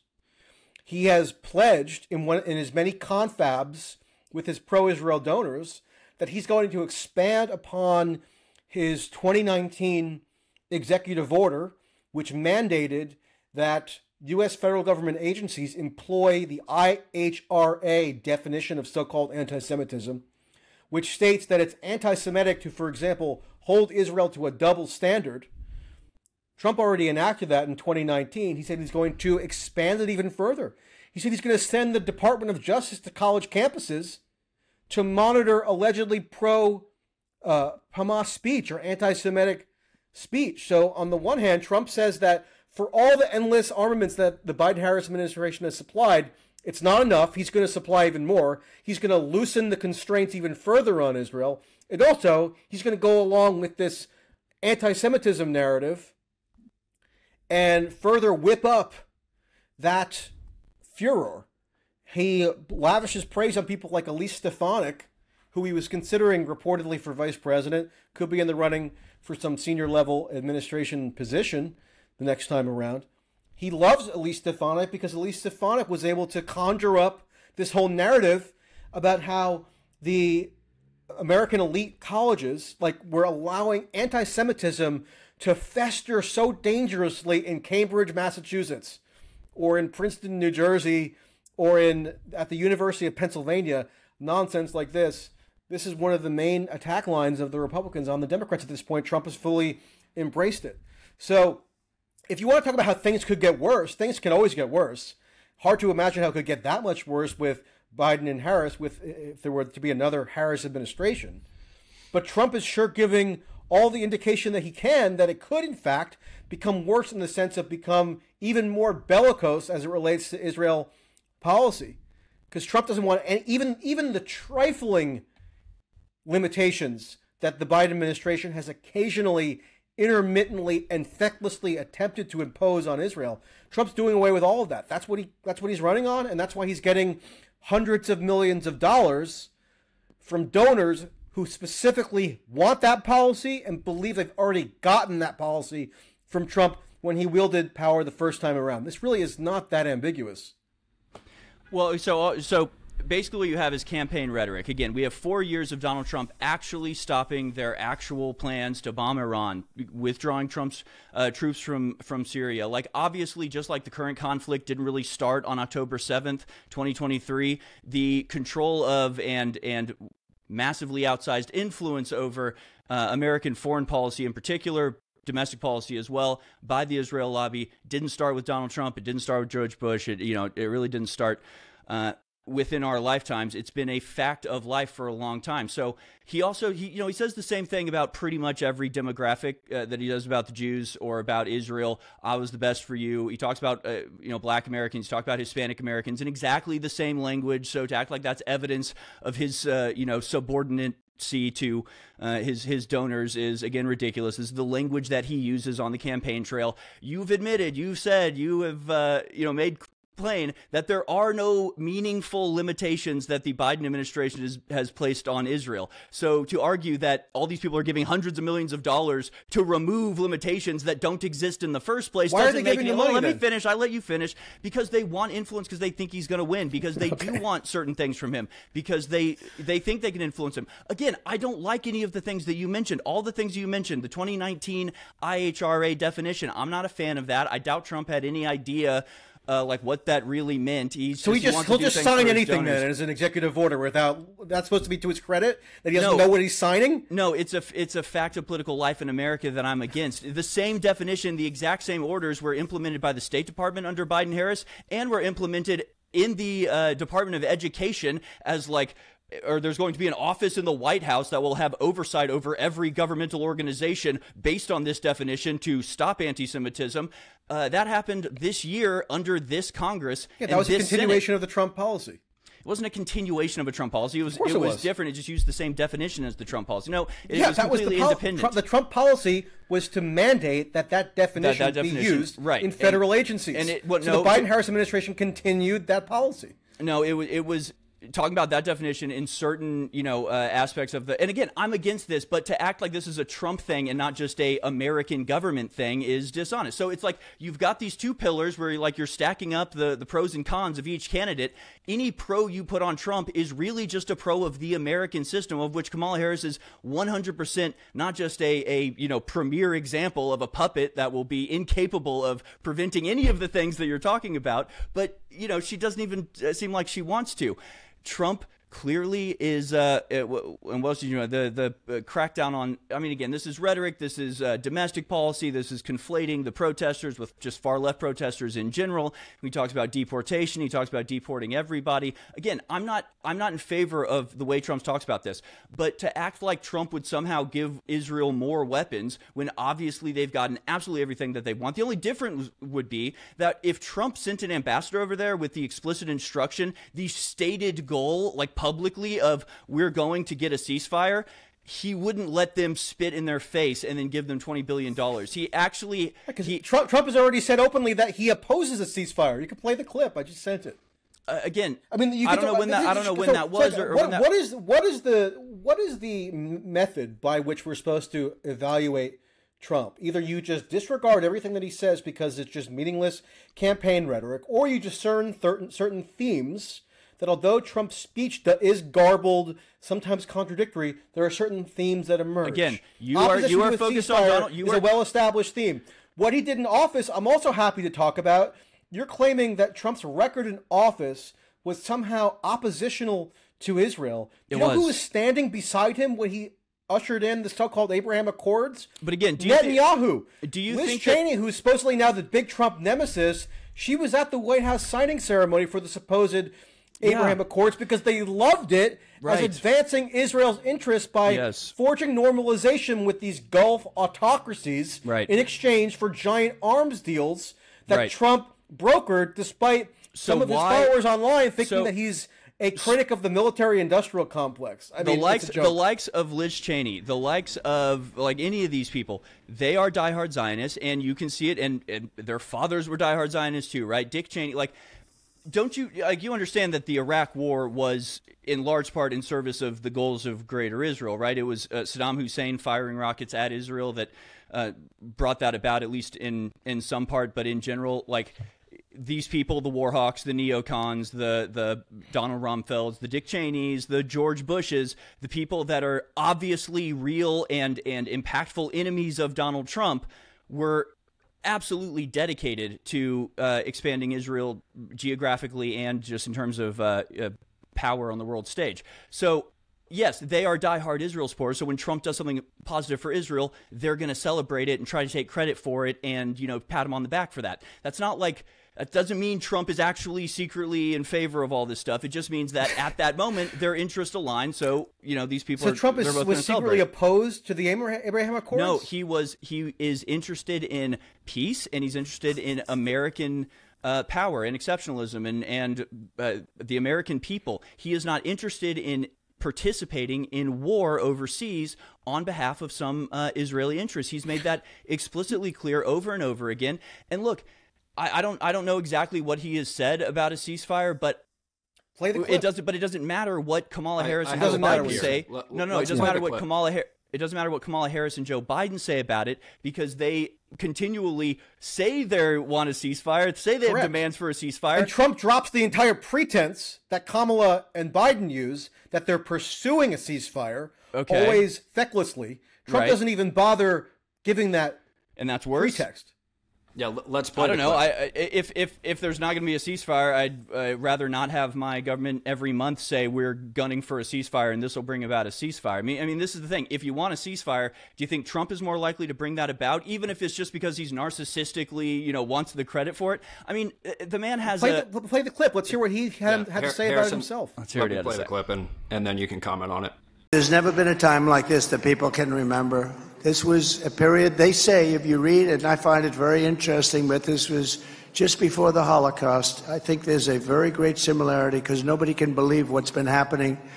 If Kamala Harris wins instead of the most pro-Israel president ever, which I have been already declared to be, you will have the most anti-Israel president by far, far worse than Barack Hussein Obama. Over the past 12 months, Kamala Harris has repeatedly demanded an immediate ceasefire to save Hamas. She wants to save Hamas. And to confront the crisis of anti-Semitism at our universities, I will tell college presidents that they must end the anti-Semitic propaganda, or they will lose their accreditation and they will lose all federal support. So is Trump just lying about all that? I mean, how do you interpret that? Whoa! You introduced that clip saying this is Trump saying he doesn't want a ceasefire. He didn't. He never said that once. He denounced Kamala Harris for seeking an immediate ceasefire because she wants to support Hamas. Right. Well, and not getting it. I mean, this is the thing. That was a statement of Trump saying that he favors a ceasefire by denouncing Kamala's effort, fleeting and inconsequential efforts to get a ceasefire as supporting Hamas. Really? Yeah, no, nowhere in that clip did he say that he would be against a ceasefire. He called Kamala Harris's. He called Kamala Harris's. Moderator, am I crazy here? What did Trump just say there? Was that a statement in favor of a ceasefire? Did he say that he would not pursue a ceasefire? You said he said he would not pursue a ceasefire. I said that he opposed a ceasefire. I understood Trump to be opposing a ceasefire if he's denouncing Kamala Harris for pursuing a ceasefire, because according to Trump, pursuit of a ceasefire is tantamount to trying to save Hamas. Yeah, I mean, I guess you want to interpret it as that. Again, I see it as a... That's not a crazy interpretation. That's the most straightforward possible interpretation. Okay, but every time he's asked about this, he doesn't say, I want Israel to destroy Hamas. He says, I want peace. He says, I want it to stop. He says, what's going on there is bad and it needs to end. He doesn't say he wants Israel, Hamas to go away. He doesn't say we want to destroy all of Gaza. He always says he wants peace, which is just another word for ceasefire. So, I don't know what... I don't know, how else to say it. Trump clearly isn't in favor of, what Israel is in favor of and what Israel wants and what Israel is getting and has been getting for the last year. Again, this is the thing. If you think Kamala Harris is capable of bringing about a ceasefire, where is the evidence? I don't. Trump is capable of it. Whether he wants to or not, I guess, is debatable. But every time he's asked about it, I mean, he might, read off a teleprompter and say things like that. But if you catch him on an offhand moment, if you ask him about it during a podcast, every time he sort of uses the same words. He says, whatever's going on over there, it's got to stop. The bloodshed's got to stop. You don't say that. The Israeli war campaign ought to be accelerated so that victory can be declared. No. Otherwise, why would he be denouncing a ceasefire? That doesn't make any sense. Well, I mean, I know it doesn't make any sense because the entire idea is that calling for a ceasefire is anti-Semitism. I mean, this is just the milieu that we're in politically at this point. Right, that is Trump's milieu. You're correct about that. No, that's just the talking point that's out there right now. Same thing with the DEI and the colleges. I'm completely against that. Again, whether Trump is saying, this is, I mean, it almost doesn't matter. The fact is that Trump wants peace, obviously. Whether Kamala Harris says she wants it or not, she is incapable of bringing it about. So we have two options. You have one option that says they want peace and is probably capable of bringing it out, and the other side that says they want peace and is demonstrated that they are totally incapable of bringing it out. So, I mean, this is the option that we're dealing with. Yes, him calling for, a ceasefire is supporting Hamas. That is just, we've heard that a million times from a million different mouths. That's like the rhetoric that's out there right now. I don't agree with it. I disavow it. I disavow Trump saying that. So why is it that rhetoric you kind of chalk up to just the talking point milieu or stuff that happens to be out there in the ether that Trump is repeating? But when he says totally vaguely and untethered to any policy specifics that he wants peace, which is what every world leader says. Biden says that, Harris says that, Trump says that, Putin and Zelensky both say that with regard to Ukraine. Almost no world leader will go out there and publicly say, I want war, I favor war. No, because they always have to give the impression that they're pursuing peace, even if it doesn't correlate at all to the policy measures that they're pursuing. So why is it that when Trump just says, I want peace, even though he's in favor of lessening restrictions on Israel and their conduct of the war campaign? What restrictions? And denouncing whatever... There was an episode where the Biden administration temporarily claimed that it was withholding 2,000-pound bomb restrictions.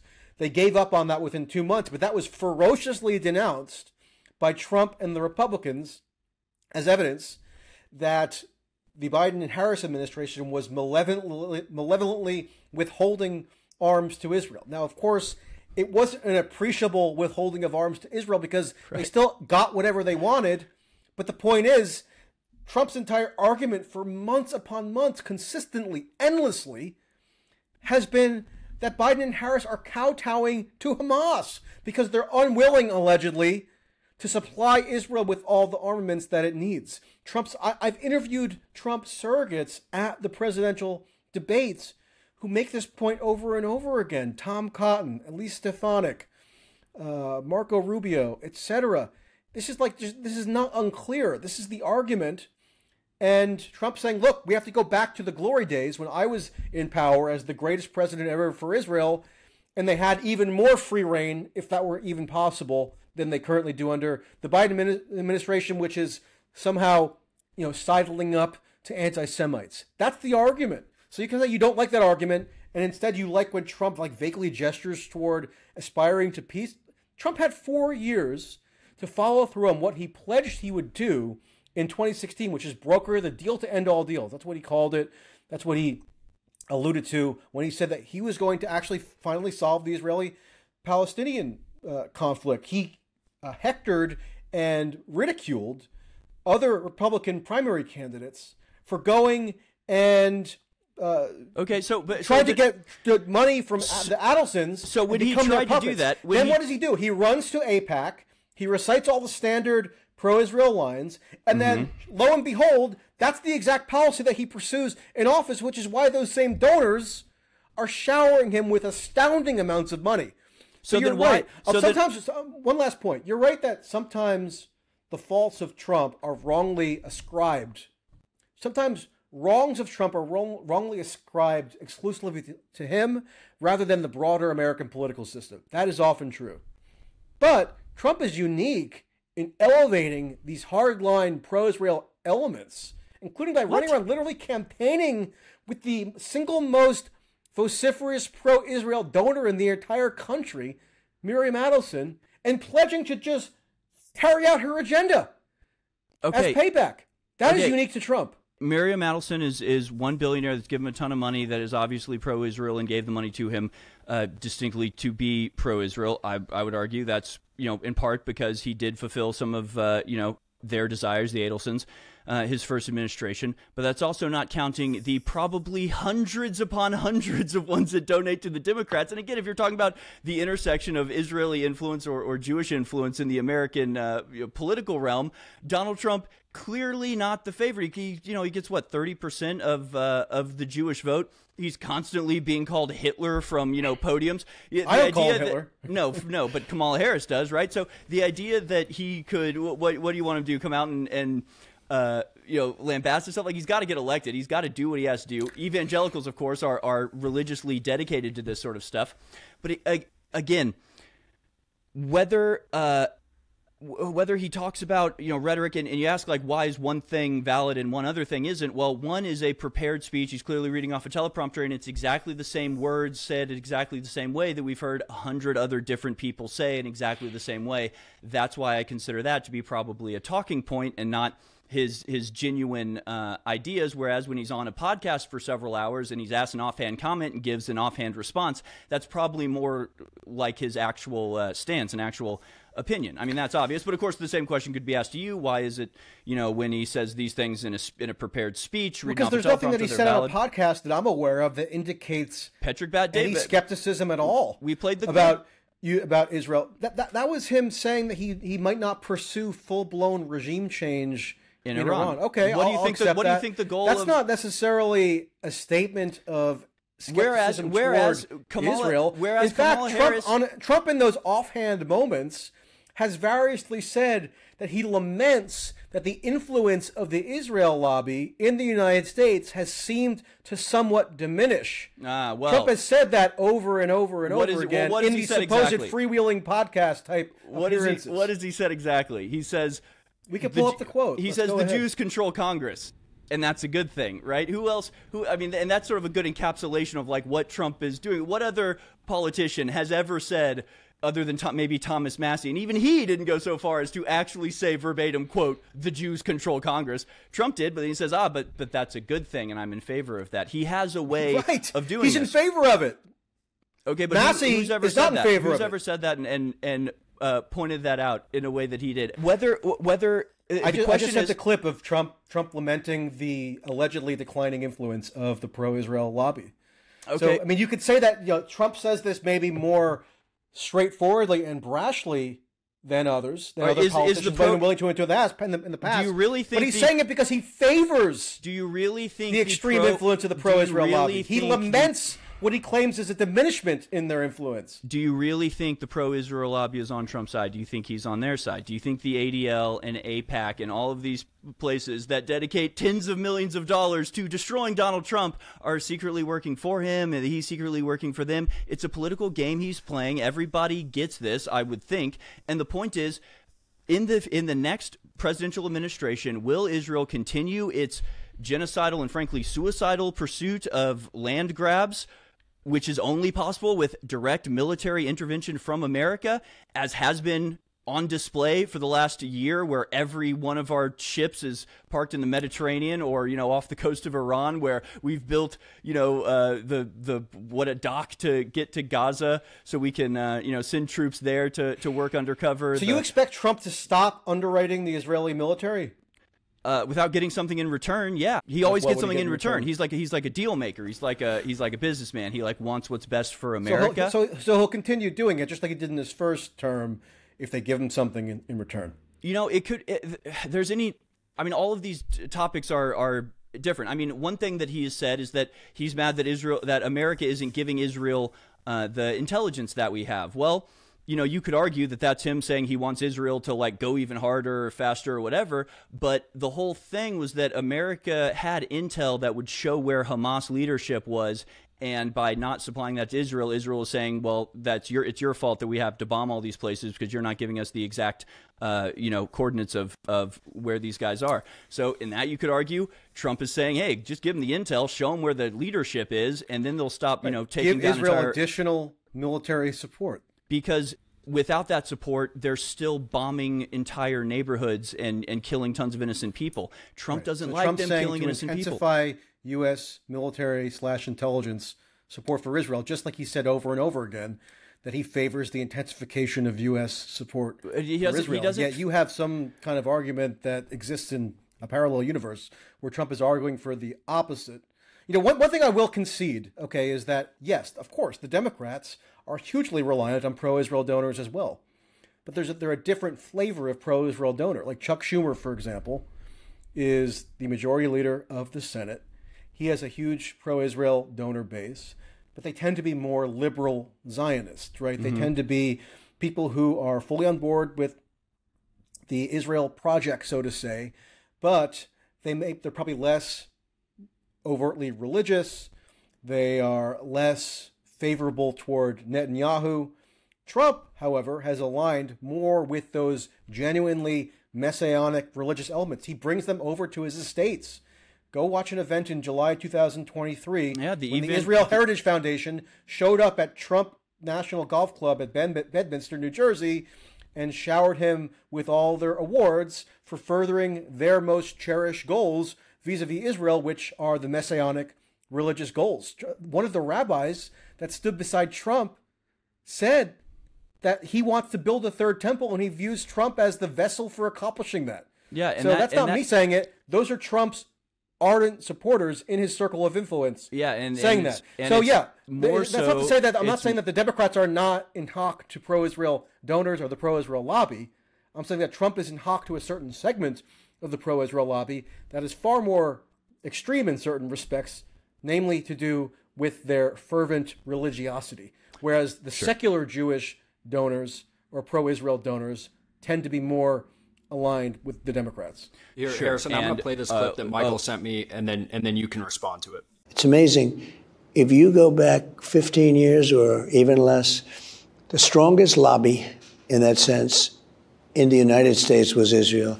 You couldn't say a thing about Israel, Christian or Jew. You couldn't say anything about today. It's like under siege. You look at AOC +3, you look at these people, the way they talk about it, and then you see Schumer, who's become a Palestinian, as far as I'm concerned. I mean, he's actually become like a Hamas agent. Schumer, how did that happen? Schumer, how did that happen? Let me ask you about that. That's another thing. The outbreak this slipped my mind. This slipped my mind. Trump has trotted out this slur where he accuses Democrats of being, quote, Palestinians. He actually said you're a Palestinian to Joe Biden in their first debate back in June that proved to be fateful enough that Biden later withdrew from the race. So I guess part of Trump's secret pro-Palestinian or Israel skeptical agenda is to run around denigrating political opponents as Palestinians, as though the term Palestinian is like synonymous with asshole or like some other term of derogation. So that's strange. I mean, well, if you're at war, I mean, yeah, you could see that as a pejorative or whatever, but you could also just see it as these two forces are in conflict, they're in war, and our allies are one, and they're on the other side. I mean, so you don't think? So you don't see him using the word Palestinian as a pejorative there? In the context of if he's trying to portray them as supporters of Palestine in this particular conflict, how would that be pejorative? I mean, it'd be the same thing as like it'd be the same thing. He's insulting Chuck Schumer and Joe Biden and other Democrats by saying they're, quote, Palestinians. So he's using that as a term to connote that Schumer is bad. That's the definition of a pejorative. But it's not using that term. No, that's not. So he was praising Chuck Schumer by calling him a Palestinian? In the same way that if he says, I want to withdraw weapons from Ukraine, or I want to, get peace in Ukraine, they'll say that you're taking Putin's side, you're acting like a Russian. I mean, it's not saying that Russians are evil, it's saying that you're on the side of our country's enemies, right? Is that using Russian as a pejorative, or is that just saying yes? It's not, though. I mean, it's not. There's nothing. Well, if you're saying, look, you're a puppet of Putin, or you're a stooge of Putin because you favor XYZ foreign policy measure, you are using that alleged allegiance to Putin as a denigration, and that's exactly what Trump is doing in his own way by running around calling Democrats Palestinians because, if you say you're working according on to behalf Trump, of the they're Russians, not sufficiently supportive of Israel. If you say you're right, if you say you're not sufficiently supportive of Ukraine, so you're a Russian, that's not saying Russians are bad. It's not using the term. Yes, but it doesn't even matter. I mean, this is getting off in the weeds. Again, the point is, the people that you're talking about, Chuck Schumer, you want to talk about awards from Israel, Joe Biden. I mean, how are exactly all of these people who have would you let me finish? Yeah. Why is it that you've got these people? I mean, Joe Biden was such a diehard Zionist in the 1970s that actually, Jewish Zionists in America had to tell him to tone it down a little bit. So you've got these people that have decades of constantly repeated religious loyalty to the Zionist state, the expansionary state, the imperial project of the Rothschilds, that is the state of Israel. And they all hate Trump, and they all despise Trump, and they're all doing everything they can to stop Trump. So you've got Miriam Adelson going, hey, Trump's going to be president, and we're going to help him, and then we're going to get what we want. It does not undo the fact that the entire system that props up and upholds the construct that we have now, which is America being an unquestioning vessel of support for Israel, Donald Trump is the enemy of that, of all of that. He talks about, basically what you're mad at is the equivalent of Republicans saying Democrats are the real racists. No, you're the real anti-Semite. No, you're the real anti-Semite. It's exhausting. It's stupid. It's American political rhetoric. This is just what it is. I mean, I don't know what to tell you other than look at the 4 years he was in office. Look at the 4 years Biden and Harris have been in office. Look at the fact that he withdrew troops from Syria. He fired people who refused to obey him for that. Literally everything that you can mention that he gave to Israel are actually symbolic. Again, I don't agree with him. I wouldn't have done them. I think he sort of sold out a little bit on that, but it was a card that he had to play, that he felt, he played it at a particular time, in a particular situation. You say it was for Miriam Adelson. Trump at the time said it was for Bibi Netanyahu. He wanted to get Bibi Netanyahu elected, so we gave him that to give him a boost in the polls, and he brags about that. Again, I don't like these things. I don't agree with these things, but they didn't tangibly change anything on the ground. They didn't make anything less safe for the Palestinians. Trump doesn't want the people of Gaza to be eliminated. I mean, hell, he has a son-in-law that is Lebanese Christian, right? He doesn't hate these people racially. He doesn't hate these people religiously. The other side does. I've never claimed that he hates them racially. No, but they do. The other side does. I mean, that's what being a Zionist is, right? There's a racial aspect to it of I don't know if you want to call it apartheid or whatever. Trump doesn't have that. Trump genuinely likes all these Trump people. also has plenty of Jewish relatives. So, I mean, what's the difference? Because we're talking about like a plan to eradicate the people of Gaza and to continue to prosecute. You're right. You're right that people like Joe Biden and Chuck Schumer have spent their careers as diehard pro-Israel activists, which is what makes it so insane that Trump attempts to slur those same individuals. Yeah, I know, as it's quote-unquote hilarious. Palestinians, because according to Trump, they've betrayed Israel. Yeah, that's what makes it so insane. Again, what you have is rhetoric. Trump has a verbose and sort of over-the-top rhetoric, and he has throughout the entire campaign. Tell me something that he did other than the Golan Heights and the embassy, which, again, any article will tell you it made people mad, it maybe put it to change, but it didn't actually change it. It didn't. I told you, I gave you a bunch. He presided over the establishment of the first permanent U.S. military base in Israel, in the Negev. Okay. He brought Israel into the U.S. Central Command, which enhanced the military interoperability with Israel. He legitimized the annexation of the West Bank by and all of these withdrawing things the U.S. all of these things have continued under Biden. None of these things are a difference between him and Harris. The question is, who is better for America? So I'm happy to grant that Trump fits very comfortably inside the stalwartly bipartisan pro-Israel consensus. In certain things, maybe with a few tinkerings around the edges. But that's much different than making an argument that Trump actually has this secret Israel skeptical or critical agenda. I've never made that argument. Which is not evinced.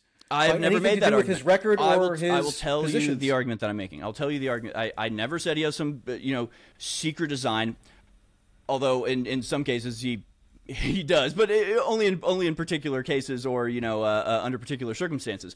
But there are certain things that Trump does align with the establishment over, and I think we both agree that the establishment in America is pretty diehard pro-Israel across the board, right? So yes, there are some things that he fits in. There are some things that he fits in with them or will give them or tries to play ball with them. Yes, obviously. It's the same with Harris. Where Trump differs is there are things that he does that are in complete contradiction to the Greater Israel Plan, that are in complete contradiction to the desires of the Israeli lobby, to the overall. That's not true with Harris. So yes, do they both align? Yeah, they both align sometimes. Harris aligns all the time. Trump aligns sometimes, and sometimes he does things that are totally contrary to the point that they're like flipping out and trying to, impeach him from office. Because I would say Ukraine plays a role in all of this in a very real way. They impeached him over his attempts to get to the bottom of what was going on in Ukraine to forestall war there. So, and again, withdrawing troops from Syria, like you have to know that getting rid of Bashar al-Assad is like a prime goal of the Zionists. He is a major, barrier to their greater expansion of control. And ISIS was one of the methods that America was using to try to get rid of Bashar al-Assad. Trump went on stage and said Hillary Clinton and Barack Obama created ISIS, which is absolutely true. But you see what I'm saying? You see, so like you're misconstruing by claiming that the things that Trump, he just aligns all the time. He doesn't align all the time. Some of the actions that he took as president and some of the things that he's talked about on the campaign trail as recently as yesterday or the day before on Joe Rogan or Patrick Bet-David or any of these podcasts are in direct contradiction to the greater goals that are major sticking points in achieving the Greater Israel Project. Whereas Kamala Harris contributes to all of those and also is a total puppet and will hand over absolute control, as Joe Biden has over the last 7 months, to his underlings, to the State Department, Anthony Blinken's, and the type that are absolutely dedicated to the Greater Israel Project. So again, yes, they do align, but Trump does not align on major things, and that's not true for Harris. And the things that Trump doesn't align on, you can't just shrug at and say, oh, well, it doesn't matter. It matters that you're going to fire your defense secretary because he refuses to get out of Syria. I mean, that is a loyalty test. Are you more loyal to me, the commander-in-chief, or are you more loyal to this plan that you have and this overall scheme to, keep us in endless war in the Middle East? And when one of his appointees shows that he's more loyal to the scheme to keep endless war going in the Middle East on behalf of Israel, he fires them and replaces them with somebody who will achieve his orders to get out of Syria. That is a major difference, not one that can just be overlooked or has anything to do with, rhetoric on the campaign trail, right? Michael, can you just respond to this through line throughout Harrison's argument that, Kamala has demonstrated she can't make peace. With other conflicts like the Ukraine conflict, she has absolutely rejected the prospect of peace. And with Trump, there's at least a chance. He's unpredictable. He seems to be opposed to this greater Israel project, even if he might have the same policy toward Gaza and the West Bank as everyone else. There at least is an argument that his posture is more toward peace. I think that's based on just speculative inference that's not really grounded in evidence. I mean, it's true, obviously, when it comes to Ukraine, that Kamala Harris repudiates any attempt to forge a diplomatic solution to that conflict. Trump at least claims that he's interested in doing so, although he's also said that right after the Ukraine war was launched, that what he would do is send U.S. nuclear submarines off the coast of Russia to threaten Putin and to bludgeon him into submission. So it's all over the map. Yeah, Trump is more unpredictable, I guess you could say, whereas Kamala Harris just kind of represents a continuation of this kind of status quo policy. But, it's not 2016. We do have a record. You could say that Trump opposed the Greater Israel Project because he fired his defense secretary. My understanding actually is that Mattis resigned, but I guess it doesn't particularly matter who fired who. But it was over him leaving Syria.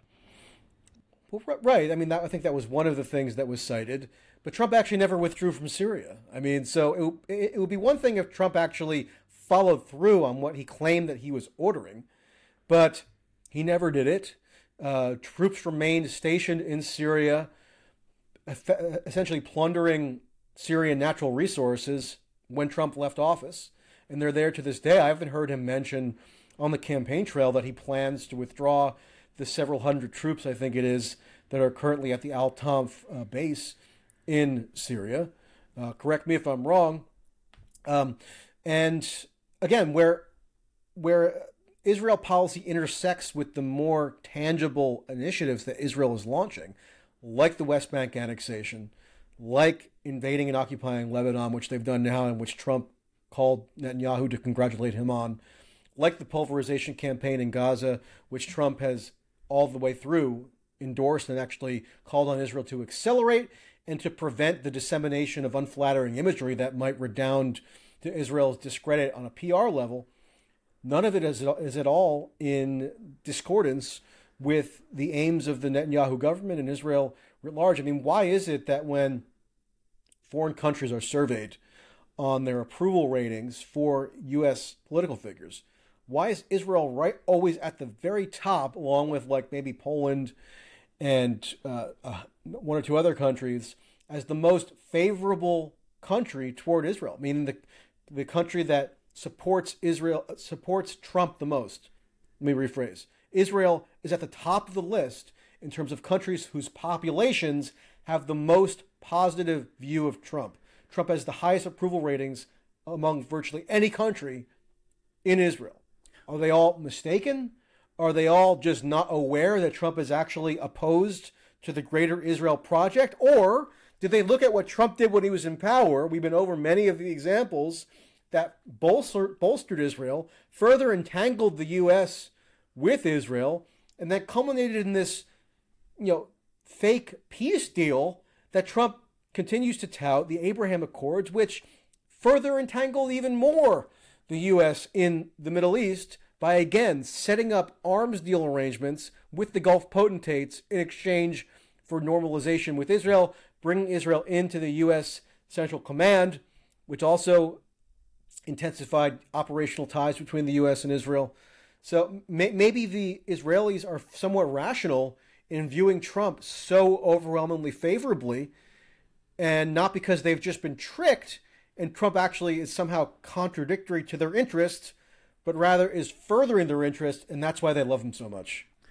Well, are the people in Israel in favor of the continuing war?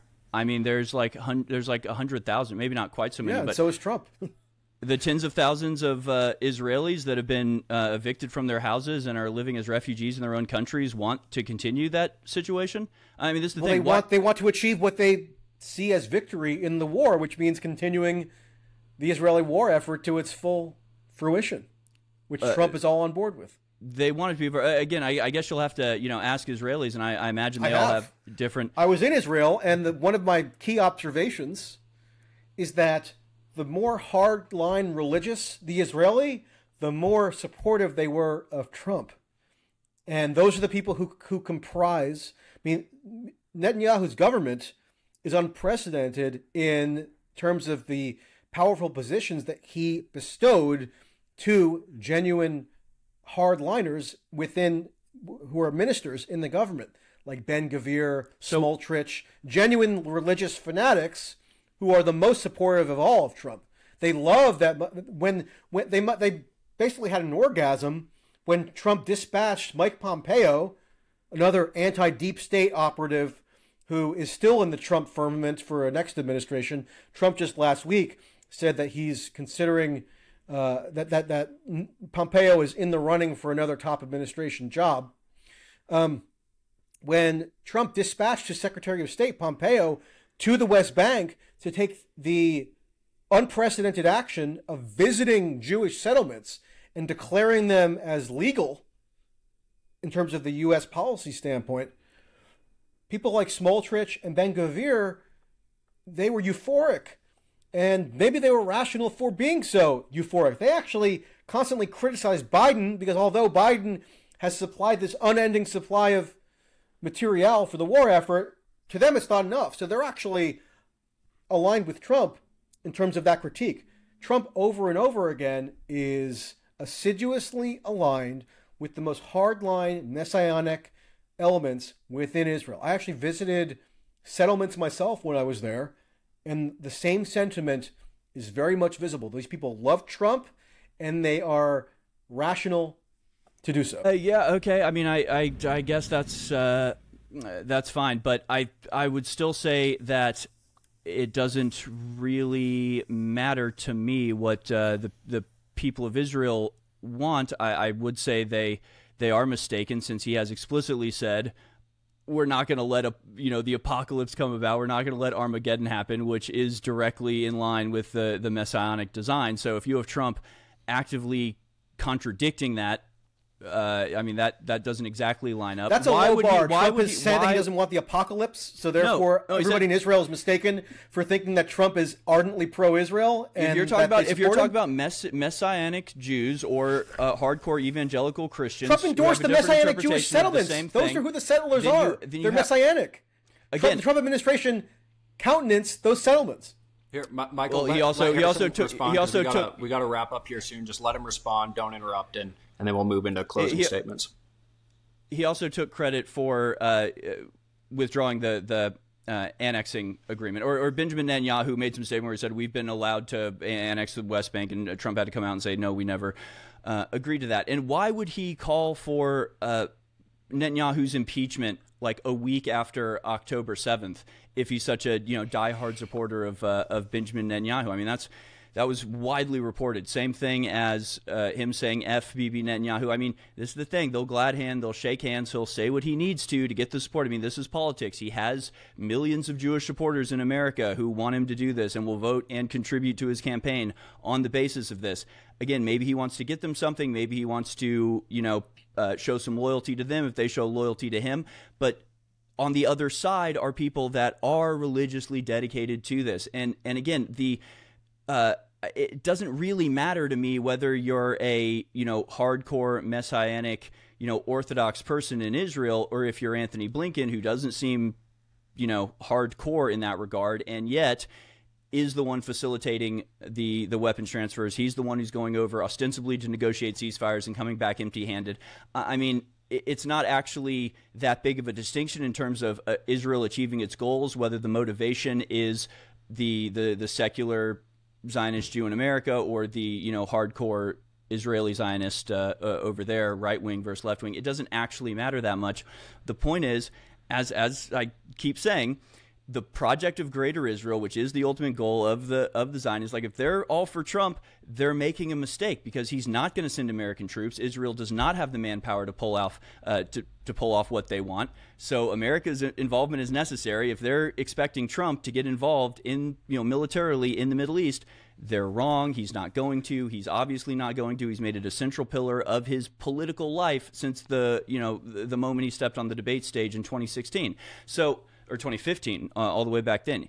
He is against all of the people that started and prosecuted the Iraq War to an increasing degree at this point, which was obviously in favor of Israel. Again, if you discount the rhetoric and look at what Trump actually did in terms of troop movements and everything, and he did remove troops from Syria. There are some left, but he did a major drawdown, and he eliminated ISIS, which I would think you get that Israel was, or like ISIS was not, it was not a problem that we were incapable of solving. It was a proxy force of ours, more or less, in exactly the same way that, Ukrainian terrorists were in Ukraine, because this is the way the deep state works, because this is what they do, because the entire apparatus of American politics and the media landscape that is working directly towards these ulterior goals of Greater Israel, and that being just one aspect of a wider globalist scheme to create a one world government in Israel. They all despise Trump. They all hate Trump because they know he's working in opposition to their agenda. They know he won't let them get away with what they've been getting away with under Biden and Harris. And again, this entire argument, I don't like any of the stuff that we've talked about Trump doing or saying or anything, but to act like he is somehow, worse for or better for Israel than Kamala is absurd. Look at the last year where Israel has had the gloves completely off, has gotten endless support. They've passed the IHRA definition. They've installed an anti-Semitism office in the White House. I mean, they've done and gotten everything they could ever possibly want, in contradiction to under Trump's presidency, where he refused to play the game in many, many situations. And while he did do some symbolic moves here or there, they pale in comparison to the wider scheme that he froze for 4 years, only to ramp back up the moment he was out of office. I mean, it seems fairly self-evident to me that when the conversation is, and it is, the decision is between Harris and Trump, there's only one side that seems even remotely interested or capable of putting an end to what we see, and it certainly is not Kamala Harris, regardless of whether Trump said that the beeper attack on Hezbollah was very impressive or not. And again, you can take these statements and go, this was him calling Netanyahu to congratulate and encourage him to assault Lebanon. And even if it was, it's one of those things where it's like, was that a good idea? I always thought that was a terrible idea. It's proving to be a terrible idea. They keep getting setbacks. They keep having injured soldiers. It's been a terrible move to try to invade Lebanon. 100%. If I was anti-Israel, I might encourage them to do that too. I don't think that's what Trump is doing necessarily, secretly. But I mean, that's the issue with all of this stuff. Is it's hard to know what the real impetus is. But when you look at the big things like, and just in general, Trump's deeply held and often repeated anti-war sentiments, war is necessary for the Greater Israel Project. Getting us into war is a key, aspect of everything Israel's doing right now. They constantly want assurances that America is going to be there, and you can see it either way. It's one of those, I guess, we're watching the same TV screen and seeing the different videos play. To me, or to a lot of people, if Trump says, do what you have to do, that's him giving the green light to Israel and saying, we'll back you to the hilt and go bomb all of Iran. Or it's Trump's going, I'm not in office yet, so you do whatever you want. Yeah, bomb Iran, see how that works out. Wait until January and then we'll start talking business. I don't see it as him encouraging Israel to do something and guaranteeing that America will back them up, which is exactly what the Greater Israeli Project requires to carry out. So, again, I don't like any of the stuff Trump does. I don't like how closely he associates to Zionists, but that's not the question. The question is it better or worse than Harris? And will Trump actually be able to achieve peace in the arena? And more importantly to me, will he keep America out and primarily prioritize American interests in the Middle East rather than serving the interests of the Israeli regime, which, again, Kamala Harris, just look at her statement on Sinwar. She is like 100% on board with everything they want to do. That's not the same with Trump. You might have some statements where he agrees, but you have a lot of statements where he doesn't. That's not true with the other side, where other than the occasional, the occasional statement about protesters or whatever, there's no actual tangible, real statements from the Kamala campaign that they would do anything other than what the Biden campaign is doing, which is to allow genocide for a year straight. So, all right. Well, I want to move into closing statements, and I'm going to remind the audience of the official question for the debate: who will be worse on Israel, Kamala or Trump? And I'll begin with Mike. Yeah. So the debate proposition puts me in a bit of an awkward position because, like I said at the outset, I'm not voting for either. One of the reasons being I find them both to be highly objectionable on the question of Israel, but for maybe slightly different reasons. In the case of Kamala, she is obviously pledging to carry forth the current policy status quo that has prevailed under Biden, which is to supply more armaments than ever before in history to Israel. And she gives lip service, or barely even gives lip service, now and then to certain segments of the Democratic coalition by saying, oh, she's listening to the pain of Arabs and Muslims and basically just mouthing some words in her classic word salad style formulation that is supposed to mollify them and make them believe that she intends to do something differently on the question of Israel. And that, to me, is just not credible at all. And I've reported on that, and I covered the Democratic convention and made exactly these points. But then, if the claim is made that Trump is clearly superior on Israel, if what you're aiming for is some kind of greater distance between the U.S. and Israel in terms of the current war project, that, to me, is totally unfounded in reality. Yes, Trump did have a falling out with Netanyahu at one point where Trump was bitter that Netanyahu congratulated Biden on winning the election. But again, that was totally disconnected to anything to do with U.S. foreign policy or U.S. policy vis-a-vis Israel or what Trump had endorsed or subsidized Netanyahu to do in terms of the West Bank, in terms of Jerusalem, in terms of Gaza, in terms of overall U.S. military infrastructure being arrayed in support of Israel, or indeed as it relates to Iran. I mean, we have this kind of weird interpretive lens that we're supposed to view everything that Trump says or does through where, like, maybe he didn't quite mean it. Like, maybe he didn't quite mean to get the U.S. further entangled in the Middle East vis-a-vis the arms deals masquerading as a peace deal in the form of the Abraham Accords. Maybe when Trump says he wants to bring in Saudi Arabia to the Abraham Accords framework, he's just doing another charade that is like 5 or 20 or 200 dimensional chess to achieve a more desirous outcome way down the line. Maybe. Or maybe the record speaks for itself. Maybe the rhetoric really does speak for itself.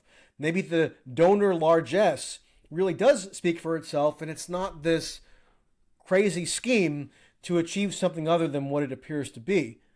And what it appears to be and what it demonstrably is, based on Trump's own record, is a very hardline pro-Israel stance. That's why the Republican Jewish coalition is airing endless ads targeted at traditional Jewish Democratic voters saying that, look, you can't rely on the Democrats anymore to carry on your pro-Israel preferences. You have to instead defect to the Republicans. Now, I don't think it's plausible either that the Democrats are going to actually defect from Israel in the way that Republicans are warning, but this is their campaign message. And Trump, I think there's every reason to believe, will follow through on these campaign pledges because he already did it once before. This is not like 2016 where you have to like take bits and pieces of Trump's rhetoric and then extrapolate outward into what he may or may not do in the future. No, we have a very copious record of what he did in his first term, and there's a reason why all the most hardline religious elements in Israel are so fervently pro-Trump. There's a reason why Netanyahu was such a booster of Trump, aside from the brief interregnum where Netanyahu, transgressed Trump's ego and congratulated Biden on winning the election. Aside from that brief interlude, Netanyahu has always been more aligned with the Republicans than the Democrats, including Trump, and has even put out messages criticizing the Biden administration, strangely overtly, a couple of months ago when Biden did the meaningless gesture of withholding a temporary shipment of 2,000-pound bombs. Netanyahu clearly has signaled a preference for Trump in this election, just like he basically signaled the same preference in previous elections on behalf of the Republican nominee, whether it was Trump or Mitt Romney.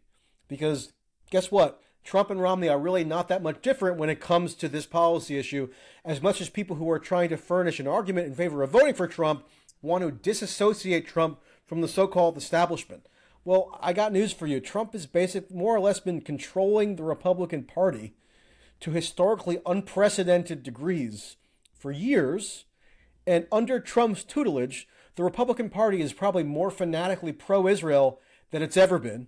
It elevates more fanatically religious pro-Israel elements than perhaps they ever have, including under George W. Bush. That's all been under Trump.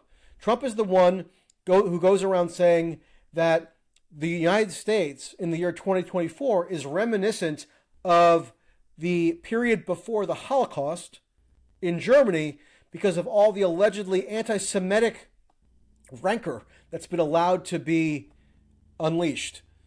And Trump says that all in service of his advocacy for an even more militantly pro-Israel policy. So that's very consistent with his record while he was in power. Again, offered Israel basically the annexation of portions of the West Bank. There's lots of speculation, I think that is well-founded, that Trump could even intensify that annexation offer if he were returned to office. Kushner is right back in the mix. He was the one presiding over that portfolio for the Trump administration the first time around. Trump's transition co-chairman told me that Kushner is involved perhaps even more intensively than the first time. So, if you think that things are going to be any differently than the first Trump administration, when Trump brags that he was the most pro-Israel president of all time, with some justice, maybe surpassed only by Biden, his successor, but maybe Trump can surpass Biden. That seems very plausible.